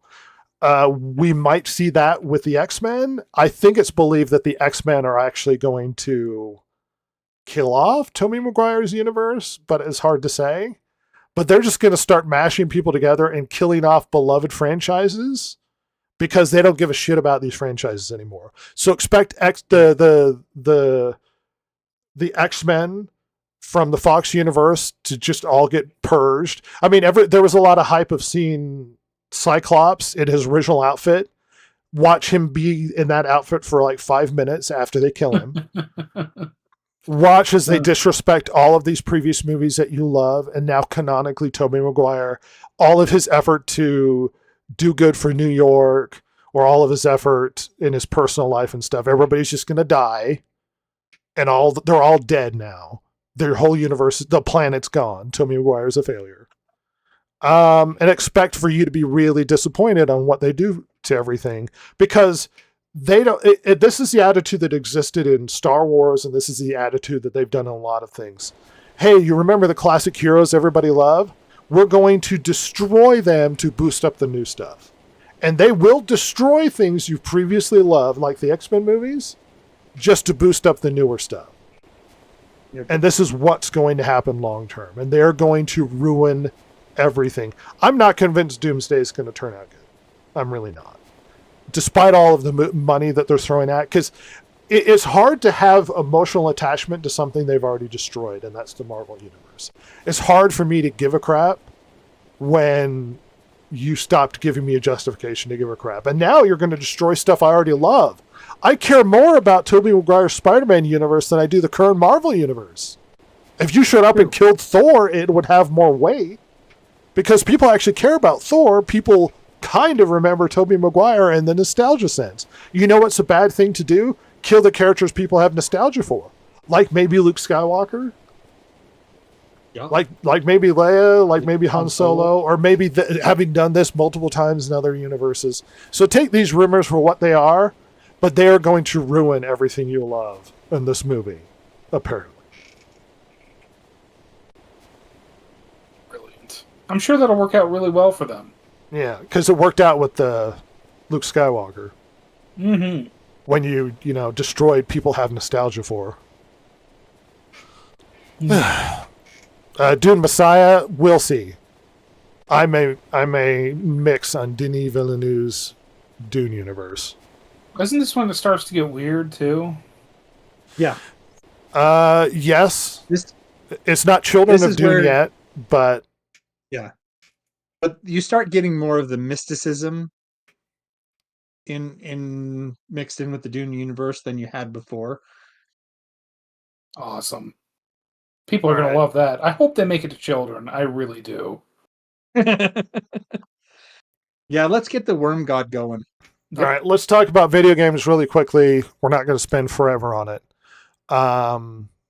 As I have to readjust this so that it fits, because everybody formats their website slightly different. All right. We'll only talk about the games that stand out as we're talking about. GTA will be coming out this year, apparently, despite the multiple resets or pushbacks. There's a lot. Look, GTA, right out the gate, it's probably going to sell really well. GTA 5 was just a massive franchise. There are a lot of indicators this thing's going to suck, though. It's leaning into modern current politics. Apparently, they're going to have actual pride parades, which has turned into the meme of, and then you're going to have a lot of people driving through these pride parades. Yeah. Yep. Why set yourself up for that? Why do that? You're just going to have massacres on an epic scale across the internet. Everybody starts shooting up pride parades. You don't want that to happen. Or they're going to do the thing that Bethesda does, where there's certain ones you just can't kill, and it's going to be that one. which is antithetical to GTA, Yeah, GTA, you're supposed to be dirtbag criminals. and be able to do whatever you want. It's a sandbox. Yeah, I mean, it's well, one of my the originals. expectation is they'll either be invincible like children in Skyrim, or the Pride Parade will be only cutscene. But they describe it like the Pride Parade will be an active, like they'll have actual Pride Parades in the game, and it's like, well, then you're going to have the actual people driving actual trucks through actual Pride Parades, and that you look. I don't want gay people to die. Clearly, this is going No. to turn out really horrible on the internet as you encourage people to do inappropriate things that might seem like hate crimes. Don't put yourself in this position. Don't put yourself What's in going this to be position. what's really going to be funny about this, if it goes through, you're going to get gay people doing it too. Because they're playing it as a game. Wolverine, I They're think like, this I'm looks. a scumbag criminal. I'm going to drive through this pride parade. Wolverine doesn't look like it's going to be good out the gate, considering the people involved. I was gonna say. Insomniac is kind of look. Miles Morales was okay. Spider-Man 2 was terrible. And Wolverine Yeah. classically apparently has a lot of Sweet Baby Ink involvement in it. Oh no. And that's a huge red flag right there. Right out of the gate. My biggest for the red beast. flag was Spider-Man 2 sucked. What makes you think Insomniac's going to do any good? Oh. Terrible game. Spider-Man 2 is so bad.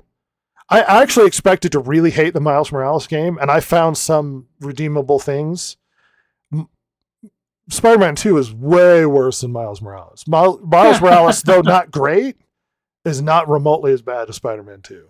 It's just not. That's surprising. You're like, whatever. It's like, I've maxed out the trophies on all of those games. Tell me I didn't play it. Play them. Fable? Why is Fable even... everybody's expecting this thing to suck. Yeah. You know, there's a possibility it won't, but man, there's some things in there that are just they're too big to ignore. I don't know. I mean, we've talked about it, you and I, Yeah. but I don't know. I want it to be good, I do, but it's not gonna be. There's just giant Richard Iowarte is too bad. I mean, that's bad enough as it is. And then there's everything else on top of it. Leans into grounded British humor inspired by shows like Peep Show and the IT Crowd. No, thank you. It's not what Fable is. Oh No. my god. It's not. It's a little goofy, A little, But- yeah. but it's not like comedy. No. 007 First Light, modernized Bond, it's gonna suck. It's just gonna be bad. This is one where like IO Interactive, oh Hitman, hey, that should work out, and then you see everything else that you like that they've released about it. It's like, oh my god, this is a nightmare. Yeah, this is What are going to you be another doing? failure. Hey, everybody, there's a deep love of Bond. We want to see Bond come back in this spy thriller. Oh, by the way, we're going to do everything that indicates that we're not going to do the franchise honor, and we're going to We're lean gonna do into Bond weird, Junior. weird modern politics or something. It's like, oh, okay, well then it's going to suck. Well, like, why even bring it back? Why even try? Why Just even make this reskin game? Hitman. Just reskin Hitman. Yeah, whatever. Why even make this game? You're just wasting everyone's time. Yeah. Mhm. It's baffling. Completely baffling. Wasting our time and your money. Mario Tennis Fever.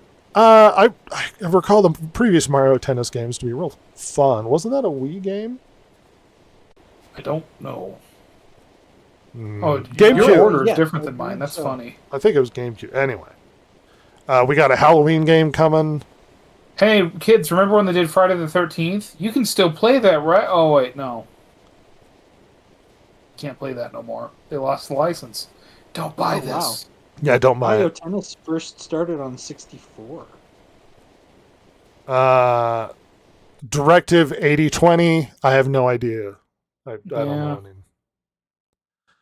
Don't A know couch nothing. co-op and online multiplayer. Oh, that's interesting. Survival horror. Maybe. Yeah. Uh, Oh, Ross is kind of interested in E-Day. yeah. I mean, well, one of the marks of the beast is it's not had a strong release date mentioned yet. Yeah. And it's been mentioned a few times now, so like the game itself is mentioned a few times with no release date, so concerning. But I like the setting. I like the E-Day setting for Gears of War. I hope it's good. We'll see. Ross is a dreamer. Sinking City 2, which is funny because of all of the drama around Sinking City 1, despite it being good or doing well. Yeah. Yeah, let's apologize for things the long dead author said. Anyway. We're making a game in Fools. Lovecraftian universe. Also, we're sorry he was kind of racist like over 100 years ago or whatever. We're also sorry that he had a hilariously named Black Cat. But anyway. Marvel 1943, don't know anything about it, but on the art for it, it is 3 black people and Captain America. Wait, really? I didn't even see that. Yeah, there's a black lady, Black Panther, and the Black Soldier. And He'll blend America. right into Nazi-occupied Paris. Yeah. Yeah. Uh-huh. Yep. Yeah. It'll work. All right. Yoshi and the Mysterious Book, probably fun. Sure. Nintendo first-party stuff is always fun. Yeah. Pokemon Pokopia. Pococopia. You play as a Ditto. Oh. Disguised A as a Ditto's- human while you Oh craft my build god. and then shape an entire Ooh. world. Maybe get married as a Ditto and have That's mutant horrifying. offspring. That is horrifying. Oh my god. This looks like a farming game, but Pokemon. Animal Crossing. Yeah. Resident Evil Requiem, there's hope surrounding this game. Probably misplaced, but we'll see how that game plays out. Yeah, we'll see. The last ones have done alright, but we'll see. Everybody hopes Lego Batman's the big banger Lego game that we have been missing. Yeah.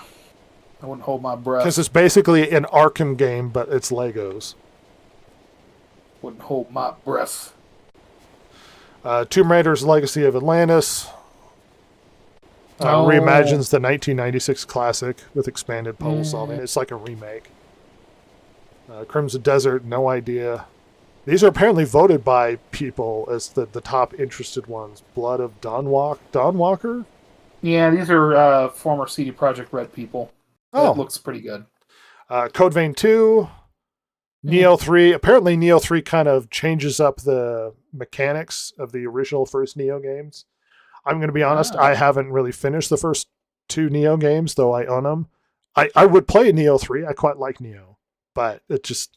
I haven't looked at it because it's hard to get hyped for a game that it's like, I've got other 2 to play.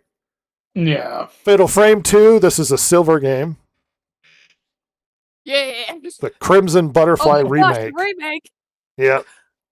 She likes to take pictures of spooky people. The spooky people. Oh my gosh. Hey, I'm going to have... Because normally I'm a big poo-pooer on remakes. Yeah. That one makes more sense because I think they haven't really done re-releases on those as far as like on digital storefronts. So fair enough. We got a whole Onimusha new game that's kind of reimagining it. It's using the RE engine. We'll have to see. I played the original Onimusha back in the day. We'll see. Yeah, I hope it's good. I'm interested. It looks like Halo Campaign Evolved is going to suck. Boo! Boo! This game's gonna suck. Don't spend money on it. The art already looks terrible. If you buy this, you're a fucking moron. And you know why? You can get the fucking the Master Chief Collection right now, and it's got this game and 2 and 3 and Reach and ODST and 4. Why would you buy this? And it's just the campaign. There's no multiplayer.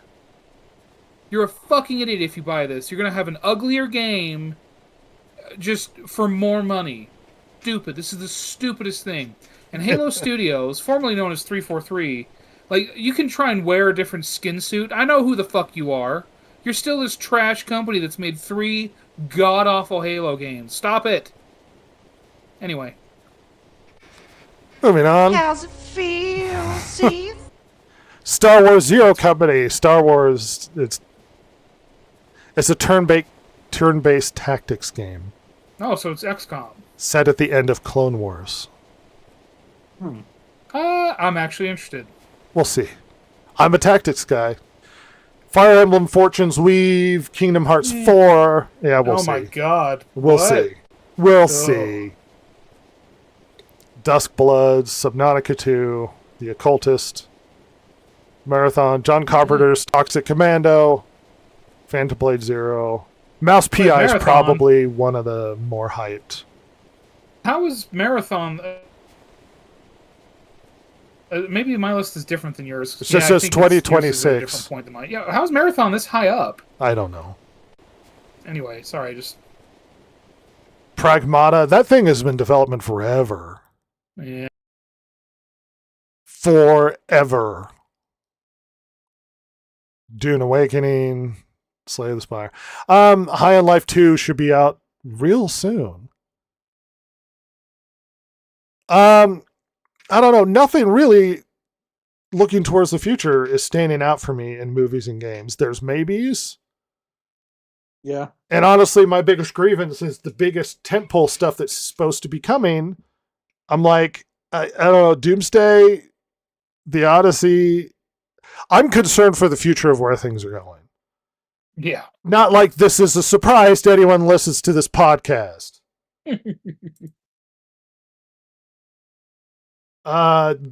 Hollywood needs a big, successful year. And I don't know if they're going to get it. And gaming needs big, successful games. I mean, Yes. this last generation's been a wet fart in video games. Of the highest order. I mean, so wet that it turned in. It's almost they're gonna shit their pants. Like it's on the verge. I don't. It's almost indistinguishable from the previous generation. Do you know what I mean? Yeah. Like PS4 and 5. I mean, it's the same thing. Whatever. Xbox One, Series X, no, whatever. I mean, because there's no distinctive games. But at least the PS4 had distinctive big bangers, and at least the Yeah, well, some of the most played games on PS5 are PS4 exclusives. yeah. Same That's with the bad. Series X, the previous generation stuff. Yeah, it's just these are all not good signs. I still stand by the Starfield had to be a hugely, amazingly good game, and it wasn't. And it did. Yeah, It hurt Xbox. It really did. I mean, just real briefly. I mean, has any of the acquisitions that Microsoft made for Xbox Paid been off? a good thing? Yeah, has it paid off for them at all? That's a good question. Because anything I can think of off the top of my head is no. But you could say that for places like EA. It's like with the amount of buying that they did it ever pay off? Yeah. I don't know. Because the Bethesda game didn't take off. None of the Obsidian ones have taken off. Halo hasn't taken off after Microsoft bought it. No. Well, yeah, like after Bungie left it, no. At all. And Bungie hasn't been the same since. Yeah, now Bungie's working itself into a grave too. So it's Look, just look. ridiculous. Here, I want to. Everybody's not allowed to say bad writing, game making. None of the classic talking points that we use. Think about honestly. It feels like something's wrong. Yes. Yeah. Okay, don't pull out of your pocket woke Hollywood or whatever. Tell me why things are failing.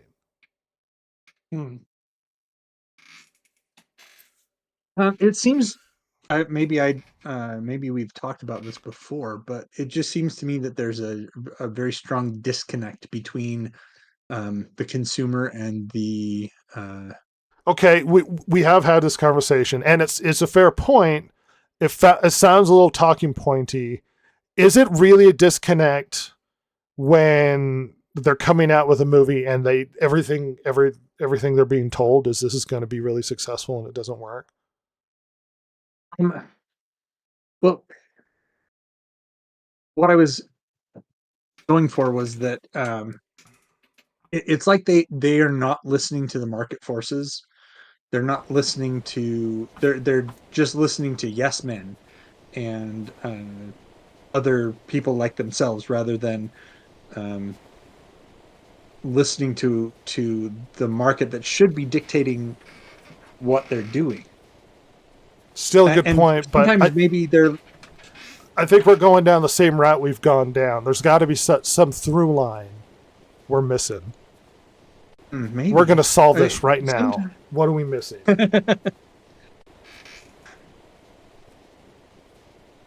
Because there I are don't know. people who make meaningful efforts to create something that they think people will like, and then it doesn't work.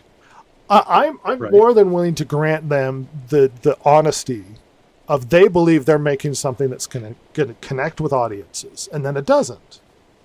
There has to be something wrong, inherently wrong, in how But they're approaching is it- stuff. Is it that they are being told that it will connect with audiences and believing the people that are telling them? I've heard and that. I've not heard actually- that They're they're not getting. actually checking. Yes, I think that's also a factor. One thing I just considered sitting here listening to this. I mean, let's say video games or movies or whatever. Is it possible? I'm not entirely sure if I believe. Is it possible the audiences have changed? I would say, based on the fact that they're failing, no. Really? Because they do stuff to pander to the Audience. audiences all the time. Well, I don't know. It just doesn't feel like they are pandering to the audiences. Oh, they are. I mean, the hey, we're going to come out with the multiple sequel trilogy, whatever. Hey, you love Yeah. Indiana Jones? We're going to make Indiana Jones. Hey, you love Star Right. Wars? We're making more Star Wars. And then Hey, they you like fail. Fallout? Now- We're now gonna we- jingle Fallout. Fallout's a key jingle. Now, I would say they understand that they're not connecting with audiences and they're trying to do repeats. And then when they do these repeats or they use classic franchises, then they ruin those because they have a fundamental misunderstanding of why they like it. They just think that they can key jingle Indiana Jones at your face and that you'll just like it. But there's got to be Right. something deeper than just what we've talked about before. And it feels like there's something odd going on. That there's maybe just, I guess, the disconnect between the creators and the audience. We want good stuff. Like, I really like good games. I really like Yeah, good movies. obviously. I So, well, just, what if we look, I'm worried about going down the same talking points we've had before. right? And you are correct in that in some ways they are listening, but it seems to end at the point where they announce we're doing X in Y universe. You know what I mean? It's like we're coming out with a new Indiana Jones movie. We're coming out with a new Star Wars movie. We're coming out with a whatever it happens to be. And that's as far as the listening goes. They're like, obviously, you guys want an Indiana Jones movie, but they don't delve into what, like you said, they don't delve into what makes the Indiana Jones movies successful in the past, what has worked in the past, and it feels like somebody is telling them, no, this will work. This story that you're setting up will work. It'll be great. Everybody will love it. But obviously, based on the fact that they've failed in almost every respect, whoever that yes man is, or whoever those yes men are, it feels like they're doing it for political motives or personal motives, as opposed to give the customer what they want. Okay, all of this is true. We're now doing the same conversation we've had before. Ross, explain to me why the last 3 Halos didn't work. I will have to use words you won't let me use. So, here's one that won't. It's made by people who don't like Halo. There you go. Okay, well, I guarantee you I've seen clips of people talk about those games, and they definitely felt passionate and thought that they were making good games. Why didn't it work? Sure. Yeah, I'm sure they thought they were making a good game, but then they also were specifically hired because they didn't like Halo. Why were So- they hired? Because they didn't like Halo. That was we want to try something new. Okay. And So here we have the danger of a already established franchise. The need to do a new, fresh story in that same universe, and the need to create something that's familiar to the previous audience. Mhm. Okay, so how do you do both? Well, there's nothing that says you can't do a new story in that set in that universe. Well, I didn't say that. I know. You were saying that they're trying to do something new in that universe, and it almost seems like you are asking that you're saying that there's a they can either do something new in that universe, or they can do something good in that universe, and Oh. it can't be both. That's not what I said, because my implication is they think that if they just keep redoing the same thing to try and patter to audiences, that it won't be good. That'll just be mediocre, and that when they get a franchise, like they've had Halo, and they've had Halo for 3 games and ODST and whatnot, and it's like, well, we need to take this in a new direction to make it feel fresh, and if we keep doing the same thing we had before, it'll be bad. I don't think it's a choice between making something new and making something good. I think they think it's a choice between making something new and making something stale. Could be. And there- look, Ross, I understand your distaste. I don't hate the last 3 Halos as much as you do, and I understand your distaste for them. But it's like, where would you take the story that wouldn't feel like you're just doing Master Chief killing Covenant again? Oh, and that's the thing. Like, and I realize everyone wants to be Call of Duty, like in the shooter space, Sure. where you can release yearly, and like, yeah, I mean, you had kind of like back in the day, it was like the Treyarch games versus the Infinity Ward games, right? So there was like a little bit of parallel development, not direct, completely parallel. It was a little off center from each other, but and I'm listen. If they needed to let it rest for a few years, I would have been totally happy with that, because that is a risk with Halo, and I. Yeah, but they need to earn money. They're a company.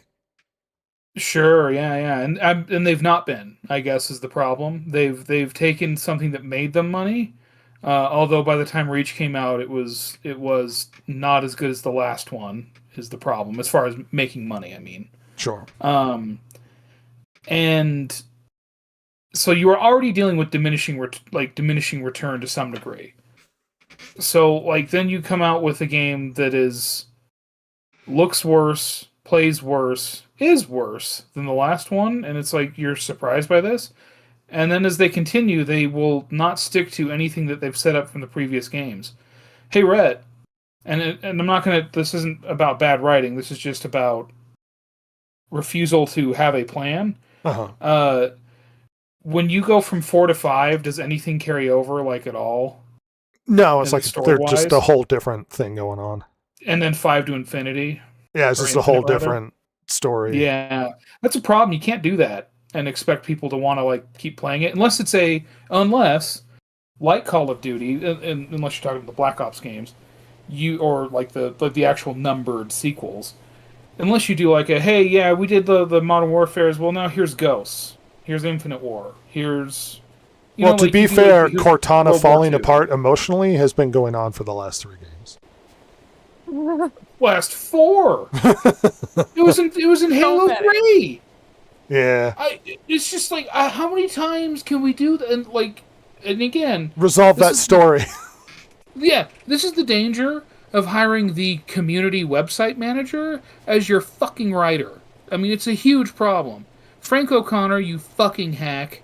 Anyway, it's just oh my god. The Halo Reach came out in 2010. And Halo 3 came out in 2012, or Halo 4 rather, came out in 2012, I think. You could have given it a little more time. Nobody would have cared. Because now, I mean, it's hard to look at it and go like, well, they needed to, stay on the ball, get on that. Because it's like, yeah, but now look at Halo. You're so desperate, you're whoring it off to Sony. Like, what's the plan here? What did make you money and only you money is now having to be put on the corner like a cheap skank. Like, what's the plan? Well, there was no plan. The plan was, Master Chief helmet and aliens. Cool. Make some right. low-cut Master Chief armor to attract some attention from them Sony boys. It's better than what they've been doing. Jesus. Silver, But I don't know. Silver, you've watched Captain America, the last one, Love and Thunder? The Last Airbender. Captain America: Love and Thunder. Yes. Yeah. Okay, explain to me why that one is bad and the original Thor movies are better. I forget all of your rules and things I wasn't supposed to say, so I'm just gonna dive in. I don't think they're spending enough time in the writing room, honestly. Seems like they just want to crank out movies to get So that rushed. sweet paycheck. Oh yeah, it feels like it.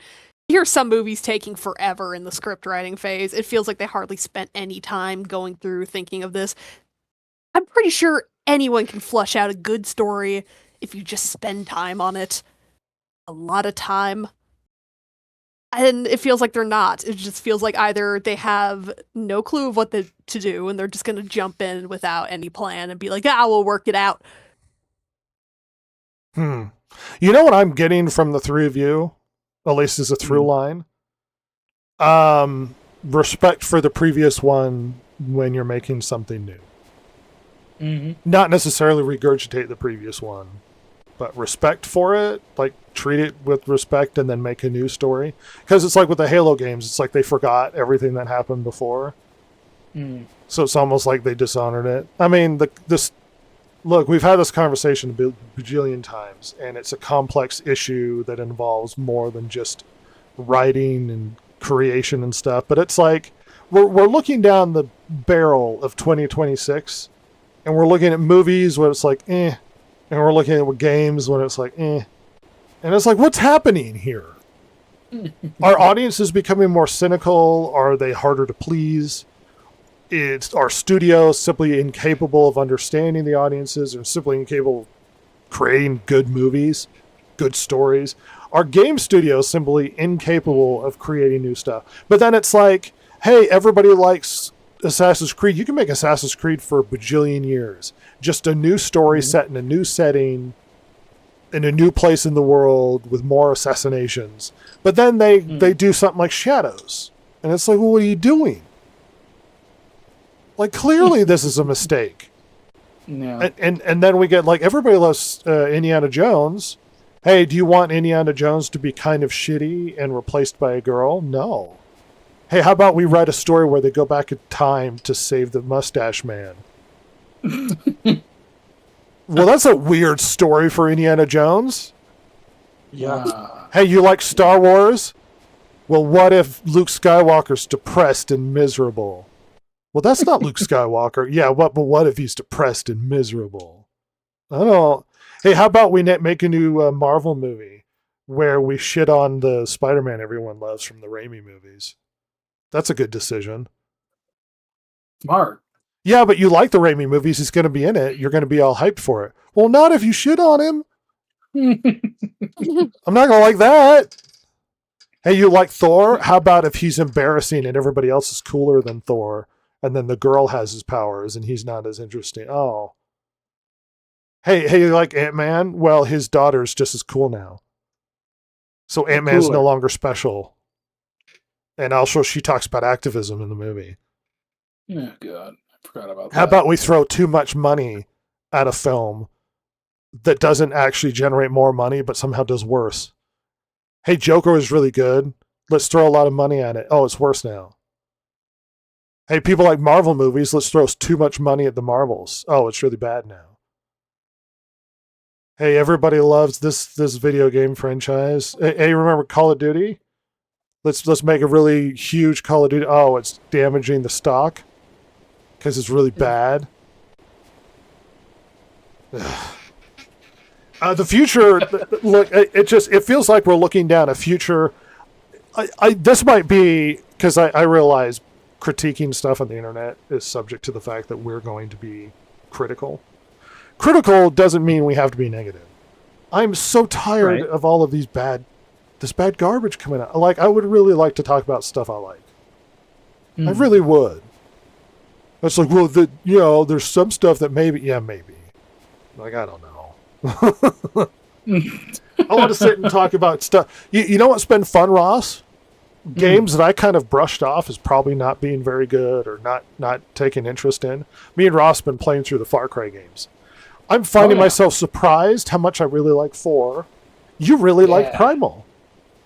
Primal's a good game. And Primal was waved off, and you're like, I kind of really like Primal. I really like 5. Both of us do not like 6. No. No. And I actually quite enjoy it because it's sort of mixing with the misconceptions of I had this preconceived notion about some of these games, and now we're hitting it, and it's like, you know what? They're not as bad as I might have thought. 6 isn't good, though. No, God. What a piece of shite. And it's been fun disappointing. to get, and there's no guarantee there's going to be a movie. I'm like, this movie looks bad, and I go see it, and it's like, actually, it's good. It's like, it's probably still bad, but it's been fun to play some games. Like, I really quite like 4. I really do. I think the story's quite interesting, and the main character is really interesting in 4. And I'm reaching near the end of it, and I'm like, man, God, remember storytelling? The far off days. Just time spent developing a character, giving him interesting stuff to do, like fleshing out the universe. I like the setting. It's in like kind of Nepal. It's just, I'm disheartened by the future, and especially Xbox. Xbox doesn't look too good. Oh, it's looking rough. I am so sad, but I am afeared, Rhett. It may need to go. It's probably gonna go. This feels similar to when I saw the Dreamcast going down. I was like, Sega, because I was a Sega kid. Everybody was Nintendo, but I was edgier. I was cooler. I was a Sonic boy. I played Sega back in the day, and everybody had their Super Nintendo. Ooh, Mario, cutesy, whatever. Sonic's freaking badass. He's running real fast. Sega had Tood. Yeah, he did. 90s Tood. Our version of Mortal Kombat had blood in it. The Super Nintendo version, it was green, and you had to put in a code to see the blood. Yeah, because you're dorks. Because you're dorks. Yeah, well, my leather jacket wearing days are over because Sega's down. Now they're a publisher on games that Creative Assembly makes. Oh. Sometimes And Sonic they also shows make up pachinko games. They make pachinko games. Sometimes Sonic shows up at the Winter Olympics or whatever. Yeah. 'Cause he's got nothing better to do. Not really, no, he doesn't. Yeah. And Xbox feels like that. Now, Xbox could pull something out, but here's the thing. You really have to pull out something special. You got to have some devastating banger that just earth-shattering. That's crazy good. Earth-shattering. Everybody has to buy your console to get this thing. And then Sony is going to have to fall on its face at the exact same moment. I somehow don't think that will happen, Red. Just a guess. Yeah. All right. News dump. News Dump Online. This is the Distracted Gamers. Connecting you now. All right, everybody, it's the News Dump. We're going to throw a lot of news at you, stuff that I found, and Ross actually participated in finding a bunch of stuff that we thought would be fun to bring up really quickly. So we're gonna dump all over this news. Something. We had the Grammys recently. A lot of reaction to the Grammys was basically it was a massive dud. Trevor Noah's kind of mediocre, and the Grammys was mostly full of political, passionate speeches. It was a very political award show, which only succeeds in making everybody dismissive and not caring about the Grammys and, big Hollywood media stuff. The viewership was down from last year. unsurprising. Shocking. The big notable moment was when old William Eyelash got up and he said that you can't be illegal on stolen land, which resulted in one of the most hilarious turn of events in modern history. Yep. So immediately it turned into Native Americans who originally settled in that area showed up and were like, oh, so we'll take your house then, your massive multi-million-dollar house, because you said it's on stolen land, with no response. And then you had a realtor show up and be like, we'll help you get rid of your property that's on stolen lands. And then you had Hilarious. a bunch of people showing up in front of her gate dressed as Native Americans mocking her. And then you had a bunch of right-wing people protesting her being on stolen land because, you know, she said stolen land and she postured about it and her house is on stolen land.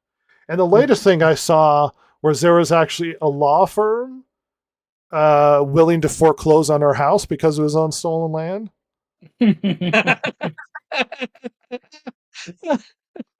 I'm loving this more and more. Well, see, here's the problem. When you make a principled moral stance, whether or not you agree with it or not, you are subject to that moral stance. So if you outwardly say, hey, stolen land, and you live on stolen land, that this is really just political posturing, and you don't mean it, because we're all pointing out the hypocrisy of your $15 million house on property previously owned by Native Americans. So if you're going to go out there and make a political stance, a moral stance, then you should be able to live by it. Otherwise, they're going to mock you relentlessly. Old William Eyelash. Brutally, in fact. Mr. Eyelash over here. So it's been really funny. And he took a lot of crap. She took a lot. I have an alternate character I call William Eyelash, which is my mocking Billy Eyelash character. It came to me in a dream, by the way. Oh, Genius. Yeah, I had a dream where I ran into her and I called her William Eyelash. And it seemed to me, after reflecting on the dream, that I was doing it to make fun of her. Like, I knew who she was, but I didn't give a crap. It was like, oh, look, it's William Eyelash over here. And so it's like, clearly I knew who she was, but I didn't care. And that's apparently how it played out in my dream. So now it's William Eyelash, everybody. Regardless, moving on. Yeah, so we've had a lot of drama still going on with the Netflix WB deal.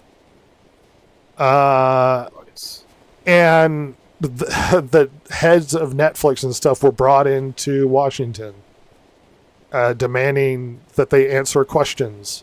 And there's a lot of questions about the antitrust stuff. And I'm going to read a little bit of this because this article makes some interesting points. The proposed WBD deal is no longer being viewed solely as high-dollar Hollywood consolidation. What began as a business transaction involving two major entertainment players have now evolved into a broad debate about cultural power, ideological influence, and whether any single media company should be able to wield that level of reach over American storytelling. In the center of the controversy is Netflix's effort to acquire a major asset from Warner Brothers Discovery, a move that would combine the world's largest streaming platform with one of the most historic studios in film and television. While the antitrust concerns are expected with any deal of this size, conservative policy groups are framing this merger as something more consequential than a typical market-sharing dispute. That framing is being led by policy groups tied to the Heritage Foundation, whose analysts argue the Netflix WBD deal raises concerns that extended beyond competition and into long-term cultural and ideological influence. Their argument is simple but sweeping. Netflix is not just a distributor of entertainment content, it is already the most powerful progressive ideological messaging platform in modern media history, and the Netflix WBD deal would dramatically expand that influence. That's not an unfair assessment of the situation. No. Yeah. Sweet. I don't know. Like, it is I think we tend to forget how huge Netflix is sometimes because it's just so Yeah, probably. it's so there everywhere. All you know what I mean? Like it's just so available. Yeah. But like it is bigger than Hollywood. It is huge, and who controls Netflix or what Netflix controls it's not a small thing. Yes. And they dragged the Netflix CEO into Washington, D.C. to answer to Congress. And it wasn't just about the merger, but there were a lot of questions about the sort of content that they put out because there are concerns about the huge amount of influence that Netflix has. Hmm. And it's an interesting debate. We're not going to get into it here, but yes, a lot of that drama did happen this week. Moving on, it looks like Bob Iger was scheduled to leave by the end of this year, and he is leaving early, and he's being replaced by a new CEO, Josh D'Amaro. D'Amaro. I don't know. Tomorrow. With this, Josh D'Amaro. With his second in command, Dana Walden. Shut up, Ross. There are not a lot of indications that this guy is going to turn things around or make it better. And the stock dropped with him leaving early. And there are a lot of jokes out there that he's probably still going to stick around and take 2 showers in his office. Just like he stuck He's just around waiting with like a Chapek. vulture in the wings. Well, he refused to leave with the whole Chapek thing and still stuck around and was halfway involved in everything anyway. And then they blamed the lack of success on Chapek, and it's like, Iger was still there. Oh yeah, like listen. Looking over his shoulder the whole time. All right. Wonderful. So a Melania movie came out, and it's doing really well because apparently a lot of people want to watch a movie about Melania. All right. Fine. And it's fine. And Rotten Tomatoes has been doing really well. It has there's apparently a weird disconnect of the score because critics are dumping on it, but fans are actually giving it really good scores. I think the fan number is like 99% or something, and the critics are 6. So look, is this so? How do you tell if this movie's good? Because you could say MAGA people are supporting it because of Trump, and you could say, on the other hand, critics hate it because of Trump.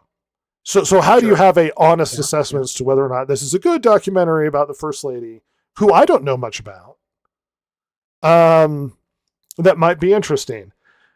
I don't think either side is capable of being fair, but apparently it's doing pretty good in the box office. Weirdly enough, Iron Lung, an independent movie made by a streamer, as well as the Melania movie, are the surprise hits this week in the theater. Yeah, that was really surprising. All right, Markiplier. Yeah. Self-funded Markiplier movie, not crowd-funded like our Mr. Stuckman, self-funded Yes. by Markiplier, and is actually good as opposed to Stuckman's mediocre film. Oh. People seem to really like Markiplier's movie, and good for him. Great for this independent success. And there are rumors that he got a lot of calls from Hollywood of him being more involved in a bunch of other stuff. And he essentially response was, I'm going to keep doing my own thing. Yeah. So good. for him. Good for you. Keep making your movies. Hopefully they're still successful and you didn't blow all your great ideas on this one movie. But when it comes to Melania, game. when it comes to the Melania thing, it's like, can anybody be honest about whether or not this is any good? Or it's either one way or the other. I like Trump or I hate Trump, and then I'm going to assess this movie based upon that. Well, Ross, it's gotten even stupider. Oh, good. Because we have a talk show host by the name of Jimothy Kimmel. Oh, yes. Who has gone on weird rants that he has conspiracies that the Melania movie... let's at least look at some of his crazy conspiracies. All right. Dragging this open. I should have had it queued up, but I'm terrible at this. If he says something about like the legacy media supporting it and stuff, we know he's full of... Well, no. During a recent monologue, Kimmel openly questioned the legitimacy of the documentary's theatrical success and its overwhelmingly positive audience score. suggesting without evidence that ticket sales and reviews may have been artificially inflated. The problem, his speculation is running headfirst to a far more inconvenient reality actual moviegoers appearing to have turned out and liked what they saw. Kimmel first zeroed in on the film's opening box office numbers, mocking reports that the documentary brought in roughly $8 million domestically, a wildly strong showing for a political documentary. Rather than accept that performance at face value, the host suggested something more nefarious. Sources say that there were signs that blocks of tickets to Melania were purchased and then distributed to Republican activists and senior citizens' homes, which are really the same thing. He said, "Good morning, Miss Greenwald. Here is your heart pills, and here are your liver pills, and here's a pair of tickets to Melania." Funny. While framed as a comedy, the insinuation was clear that the audience turnout wasn't organic. Oh my gosh. You know what? If somebody made a left-wing movie, I wouldn't be like, that's a lie. That movie's... That's like, why would it bother me? I think there's a weird element that exists sometimes in left-wing pundits where they think that they are always in the majority and everybody agrees with them. And so they always don't understand when there's a lot of people who disagree with them and doing other things. You know what I mean? It's like, well, there's no way that happened. It was a lie. And a lot of people like the movie. Why does that bother you? And what's interesting to me is this block ticket thing. I mean, this was getting floated around back with some of the various MCU and like what was that big movie that was really, there's a lot of accusations about them doing that. Do you remember, Rhett? I know Last Jedi had a problem where a bunch of reviews came in and it seemed like they froze the review number. That despite huge amounts of new reviews hitting it, the number never changed, the score on Rotten Tomatoes, and they're like, so what, you just froze it for the movie so it didn't look worse? I don't know. This has happened multiple times in multiple directions. It's just funny because I'm sure like years ago he would not have, he would have been stumping for the studios like, no, that was never a thing. Well, because there have been accusations from the right that Rotten Tomatoes is manipulated. Oh, God, yes. We know it has. Well, sure, but it's like the audience score, even then, is not entirely accurate because you have to have... Whatever. Look, people like the movie. It's okay. It's okay. People like Melania. Like, so what? Let's move on. I really like this comment from Sam Raimi. He said that the best comic book movies draw directly from the source material and focus on the character and do so truthfully, and it can work. What? Yeah. Sam Raimi. Wait, somebody from Hollywood is sticking up for comic book movies and sticking up for honoring the source material? What is the world coming to? Asked to what do you think needs to happen to have a silver age of comic book movies, Raimi opined, I think whenever the writer and director and producer focus on the character and do so truthfully, it can work, and it can work great. And it did, because your Spider-Man movies were great, except for maybe the third one. Which I love, but for different reasons. As I recall, though, his third Spider-Man movie, they had a lot of meddling from the studio. Yeah, he didn't like Venom, and they made him put Venom in, and it became this kind of issue. Venom. Yeah, well, until we got those bangers later. Let's see. Microsoft plans to expand the Xbox Game Pass and merge PC Game Pass with another tier. More third-party service bundles may be on the way. What is this, Rob? Oh, yeah, sorry. Let me, I was briefly looking at this much earlier today. Basically, they are, it's kind of an expansion, but also a merging of a lot of different tiers. Windows Central can corroborate. While the free Xbox Cloud Gaming won't be a new Game Pass tier, sources tell me Microsoft is in the early stages of exploring ways to expand the lineup. Basically, they're just wanting to, because you know what I have a feeling, Rhett? A lot of people stop paying for the $30 a month. So they're making a cheaper tier? Or they're trying to make it more enticing. You might be right. I think a lot of people stop paying for the $30 tier. Yeah, so like you're gonna get more like EA Play games, Ubisoft Plus, special benefits from Riot game titles, Overwatch, stuff like that. Oh, Xbox.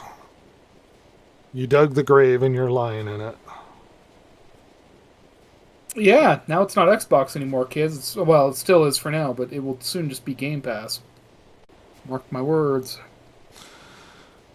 Inside video game giant Electronic Arts multi-year deal with Stability AI. One of my biggest worries that we become observers. Oh.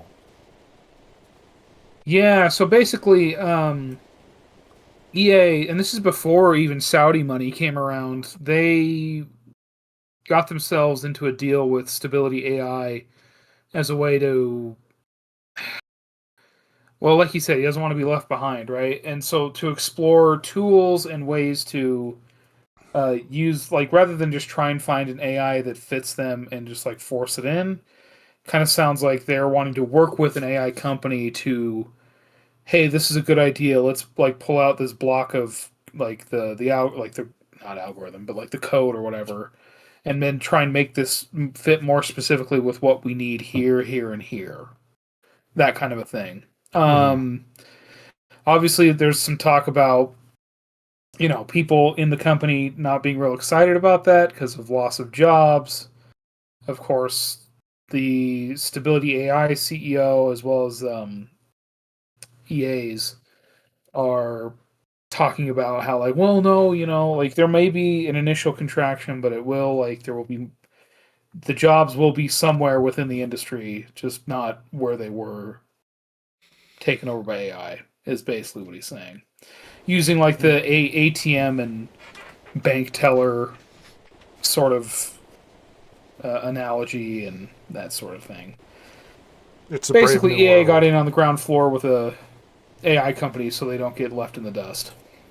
Yeah. Probably a good move for them. AI is going to change things, and sitting there going, no, is not going to make your company more efficient or better. No, I will say, though, it's probably a good idea to do it the way they have, rather than just go looking for an AI to make it fit. However, it is very dependent on that AI company not completely screwing the pooch. Yep. Because then you're kind of left with nothing. So we'll see. And it seems to be AI companies are doing that lately. Yes, OpenAI especially. Yeah. So.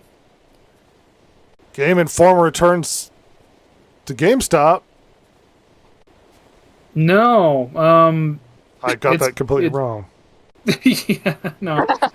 Game Informer's coming back. Oh God, sorry, I'm trying to remember the name of the company. They made that game. Digital Gunzilla Studios Showcase. We highlight the story of Game Informer magazine. Gunzilla Games is the one who's recently bought it. And they're starting to put it out. Direction we really need to go, or?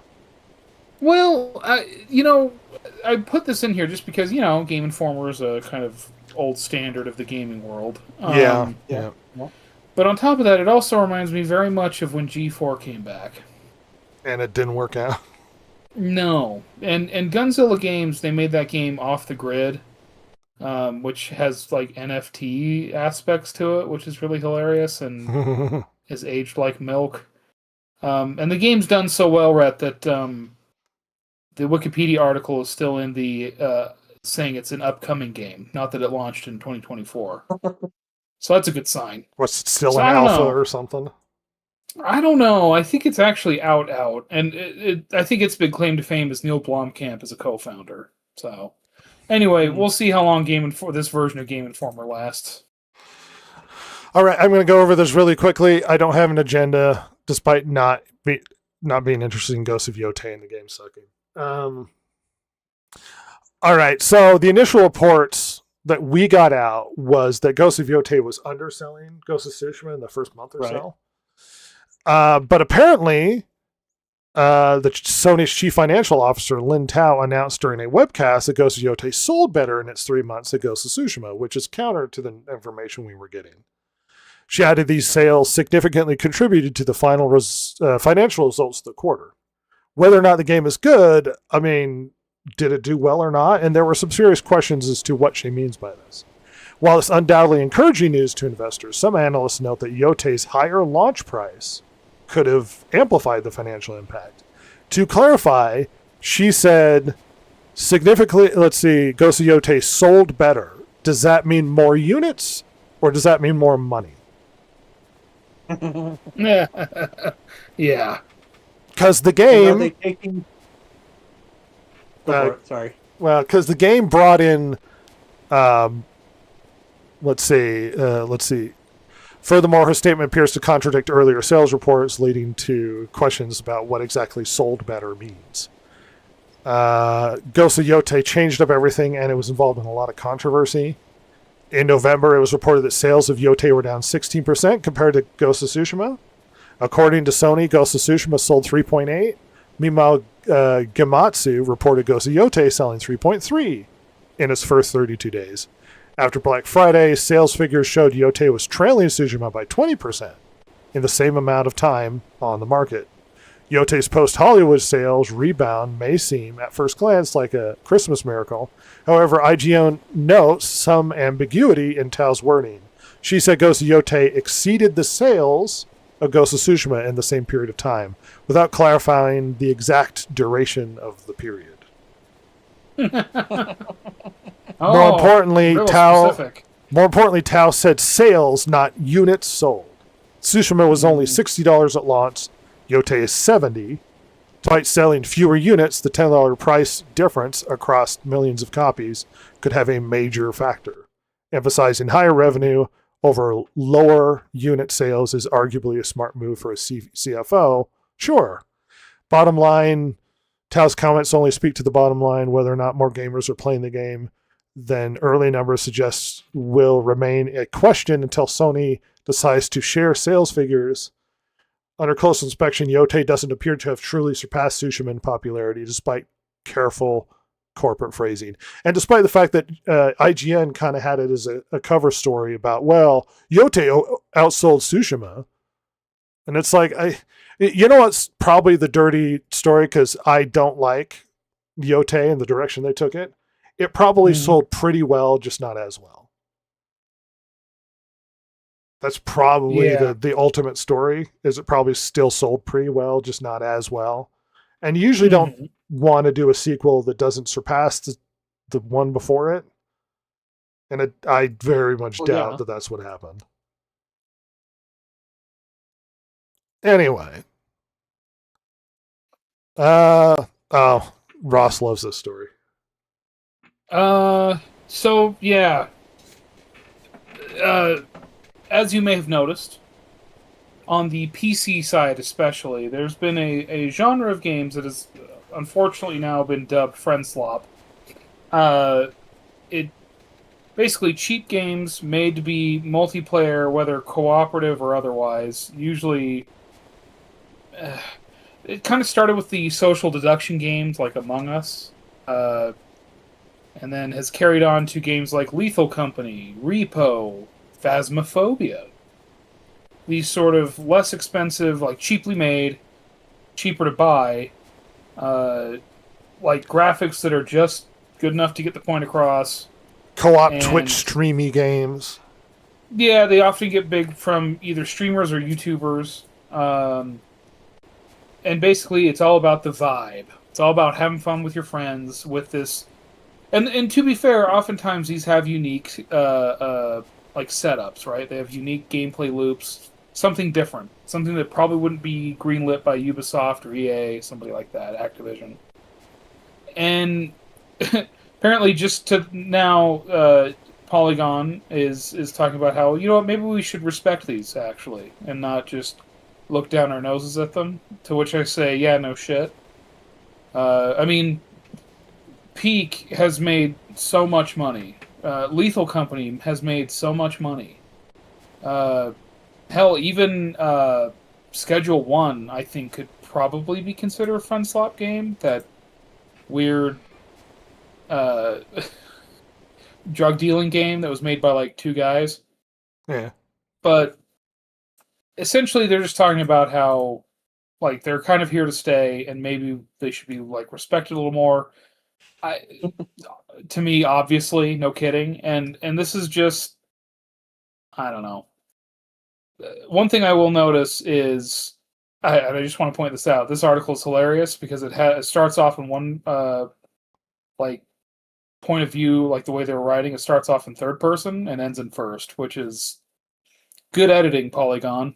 But all of this to say, yeah, no shit. Cheap, fun games are fun. Who would have thought? Well, you did make a point earlier, just to reiterate your point. If you're trying to tell people, hey, these games need to be taken more seriously and they're fun and stuff, and then they call it friend slop. Yeah, and it's I just one thing I would have pointed out to the author, maybe try and come up with a new name. Just a thought, just to point, hey, let's not call him that. Let's call him this, because especially right now, the term slop has really negative implications because it usually means AI. So don't use that. We can come up with something better. Shifting on, yes, the Masters of the Universe director said he's really happy with Jared Leto's performance as toxic masculinity villain Skeletor. Great. Sign. It's a good sign. Love that. Went from interesting to, oh god. Baldur's Gate 3 is getting a canon TV sequel from The Last of Us showrunner Craig Mazin. Oh.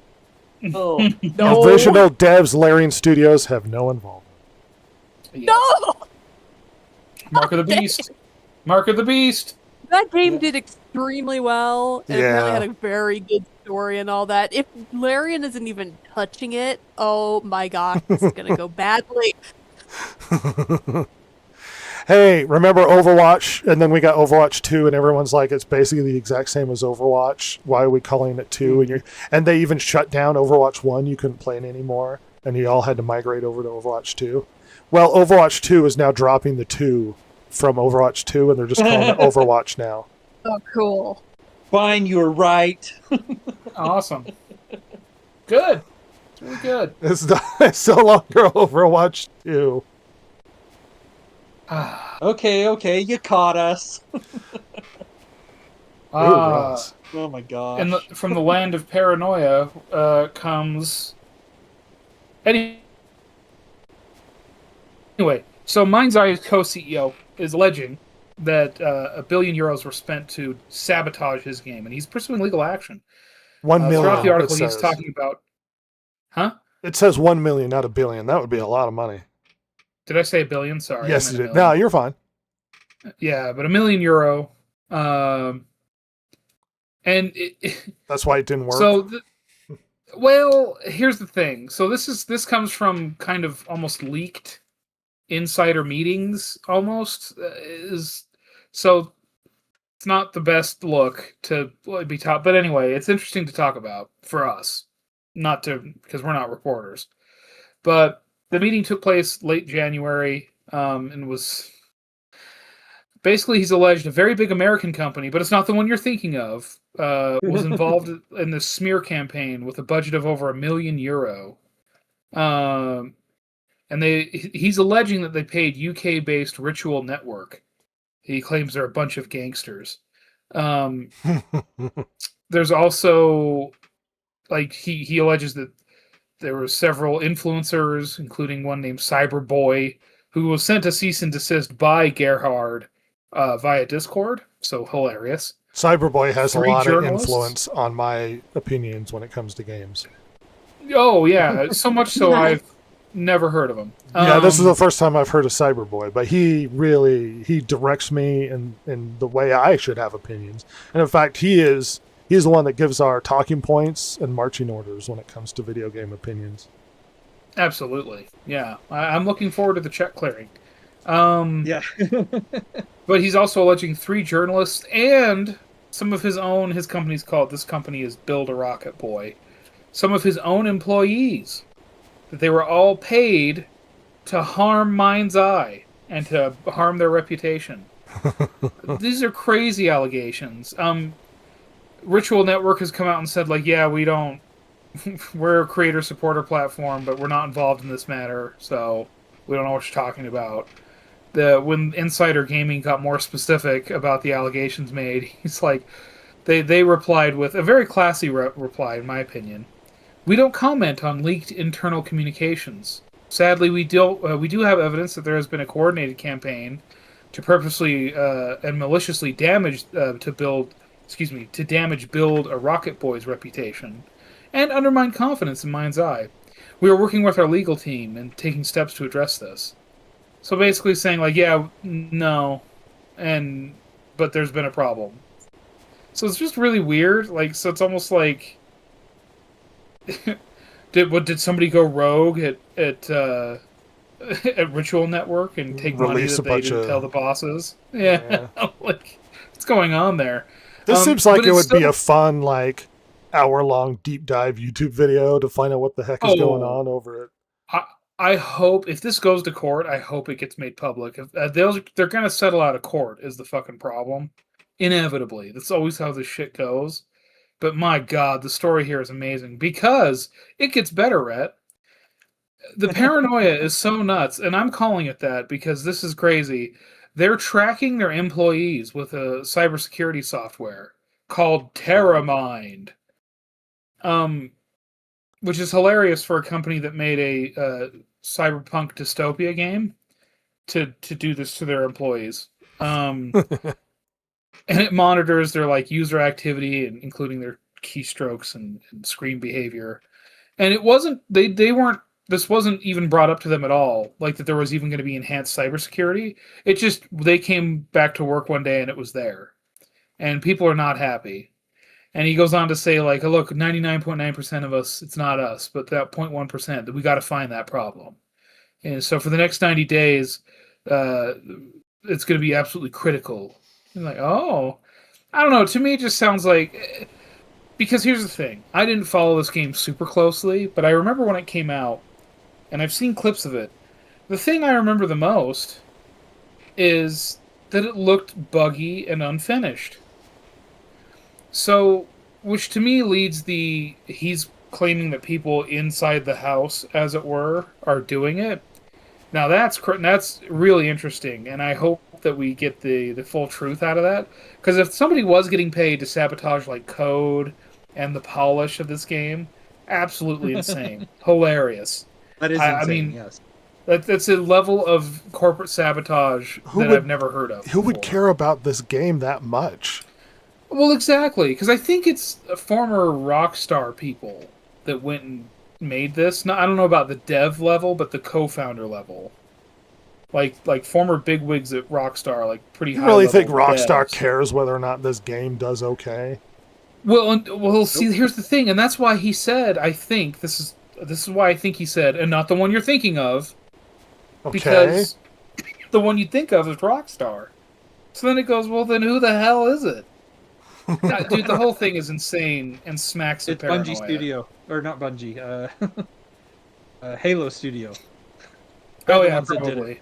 Yeah. Well, they are. They are Top evil competitor. incarnate, so it makes sense. Yeah. Anyway, I just thought it was a very hilarious and bizarre article to read. That is really weird. It's very strange, but the implications are really interesting, and I want to say that like it'll be really fun to see what comes of this. But the sad reality is, as all this stuff, it will not go to court for us to get the public stuff. Like, it's going to be settled out of court. We'll never know the full truth. I guarantee it, and that annoys me because I want to know. Oh man, I love thing is stuff that like if- this. Yeah. The thing is if he actually had stuff, you'd think he would be talking more about it rather than just this, Well, cloak I and think they're dagger pursuing type. legal action, and I think he's collecting Yeah. evidence as we speak. Hence the cybersecurity tracking your team's stuff. Like it's nuts. Remember when Elon Musk had somebody leaking internal emails Mhm. and how they were able to figure out who it was? I don't remember how they figured it out. No. Well, so each of the emails, what they did is when they sent out this email memos or whatever, every single person got a slightly different edited That's email. right. One had a different space, Oh. one had a different whatever, so that they were all slightly unique, so they knew exactly who leaked it, because the one that got sent out was the one that had specifically been sent to them and formatted specifically in a different way. Oh, that's great. Yeah, it was real clever. Yeah. And it's like, oh yeah, they figured out who you were, and they were let go immediately. Yeah. Immediate firing. Oh goodness. Oh, we got one more. Ross, you excited Last about but the not least. Ubisoft internal drama? Yeah, so and this is a translated article, but basically the union over at Ubisoft has claimed it's his company at the end of the day, and they're blaming the CEO for everything, Yves Guillemot. Guillemot. So obviously we've been talking about it for months now. A lot of the, office closures, Layoffs canceled and- projects, Yeah. return to office. Union games. forming. They were Yeah. really How dare angry. you make us come back to work? They were really angry about the return to office stuff. They really didn't like that. Yeah, and so now the union, Solidaire Informatique, they're openly calling for the CEO's resignation. Couple of the representatives have talked about what they've made some statements. They even some that are like really blunt. Like, I expect nothing from this guy. Like, oh, another one. So they talk about what they think is wrong. One of them being nepotism. Yves Guillemot's son Charlie was made co-CEO of one of the new subsidiaries. They also accuse it of like insular leadership culture. One of them saying that the lack of diversity at the top, noting that executive roles are largely filled by white men from the CEO's inner circle. This, he argues, stifles innovation. Quote, "We work in a creative industry. We need new ideas to come in and help us make great games, but we don't have that," unquote. Diversity inherently doesn't mean different ideas. That has nothing to do with it. No. And look, I'm perfectly fine with the idea that maybe we need some fresh blood, because clearly whoever's got control of the Have rudder been is running it steering us poorly. the wrong way. Yeah. Yeah. Yeah. But it's like, what do you mean by diversity? Like, specifically? Because whoever said that, I guarantee you, was part of the reason why Shadow sucked. yes, exactly. Hey, we got We all know diversity what in they the mean by Shadows diversity. game. Yeah, we did, and it didn't sell well. Yeah, and that's why China owns a huge chunk of your company. Mm-hmm. Yep. So we'll see if the demands are addressed. I don't know. I mean, let's say worst comes to worst. Let's say they step down. Let's say Ubisoft just completely fails, and now they're totally owned by Tencent. You think they're going to give a rat's ass? They'll Well, fire that- every single one of you and move production to China. Period. That was they the would. genuine internal fear, is that suddenly with China owning them, that they're not going to care so much about the liberal politics that really sort of encompass their internal, business culture for the last while. You mean they might want to make money? Wow, shocking. Shockingly, Well, China doesn't care about left-wing politics in the West. no, not in the West. Absolutely not. Well, they do. They fund it, so it can get shitty. Anyway. Fun times. It's been a special. It's been a special podcast. It's been a special news dump. Silver is now experiencing, since she's here, the subway terminal that we've been stuck on for a week now. Why does the subway never stop? This is the longest train car. It never. This is like Batman Begins, where they can't stop it. Just going. I think it's more like Skyfall, personally. Yeah, well, Just off screen. Yeah, it's going into a tunnel. Yeah. I think it's like Spider-Man 2, and they're going off the edge of the platform, and just the train never... Never stops. It's Snowpiercer. Ugh, Can't stop. that movie sucks. What a terrible film. Go back to Korea with your stupid commie storytelling. So good, though. It's not. So good. All right. Stop it, Silver. It's been a special podcast. I had a reflection. Hey, what are the big stories? People are talking about Star Trek, and I was like, no. But I did start to think, because there's been a lot of drama, like Elon Musk causing shade with the Helen of Troy thing, and a bunch of people talking about some of the stuff that's coming down the line. And it's like, well, why don't we look at what 2026 is going to be like? We were gonna, and we didn't quite do it. It doesn't look great in my eyes, but expect another stupid conversation coming next week. We appreciate you for coming along. Be sure to do all the things you're supposed to do as an obligation. The comment, and the subscribes. Yes. Subscribing actually doesn't really do a lot. It used to notify you when they upload stuff, and now you have to do a little bell thing, which is really stupid. Yeah, they completely borked their algorithm. Yeah. Good times. Anyway, is there stuff that looks like you're going to like it? Even if we said it doesn't look good? That's cool. I hope you like it, and I hope it's great. Tell us. But we're going to get out of here. It's been a long podcast, so time to end it. Goodbye.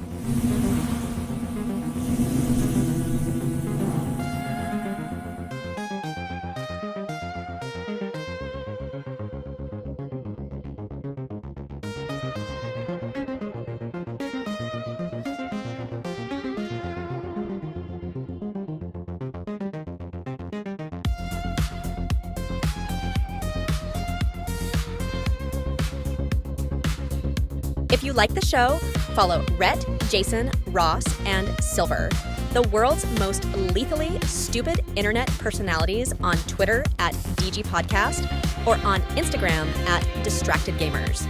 If you liked or hated what you heard here today, you can email them at thedistractedgamers@gmail.com and share your feelings. Not that Jason would care, since he hasn't any, of course.